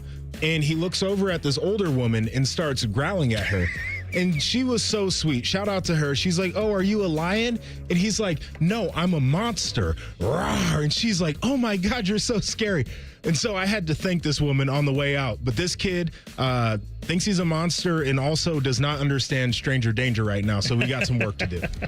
So Saturday was my, let's see, I have 7 grandchildren. And it was one of the middle ones. He turned 4. So 3 of my grandsons were there. And when I got there, they were out playing on the trampoline. And they still look at me like I can do a lot of things. I had to try to explain to them why Pops can't get on the trampoline. Because even though at 50 I feel spry, I am not. And it was just fun watching them do that, but it was also funny having to explain to them that, Pops can chase you around, but I'm not climbing up on a trampoline anytime soon. But it's awesome to see them grow up and do their thing, and I had a great time with it. Real quickly for me, final thing, golf majors are over for the year. And I understand not wanting to deal with football. I feel like this is a bad move because I'm not interested in golf the rest of the year. He'll probably put it on his wallpaper, but I tend to agree. My last thing, that air quality, that was real. I was out there mowing yesterday, thought I was going to pass out, and it wasn't even that hot. In Ohio, you can't breathe and you can't eat lettuce. My third thing is our next show coming up is Rothman and Ice, and they've got some fun stuff going on. They're going to do The Floor is Yours, taking calls. You can possibly get a Skyline gift card. 10 TV's Adam King at 1:30, and at 2:30, Ian Fitzsimmons from ESPN. That'll do it for us. Make sure you stay tuned to Rothman and Ice. Big Mo, thank you for filling in. Me, JP, and Reese is back tomorrow. Bishop and Friends, 9 to noon on The Fan. Big Voice Guy here to remind you that you're listening to The Fan, Ohio sports destination. Okay, thanks.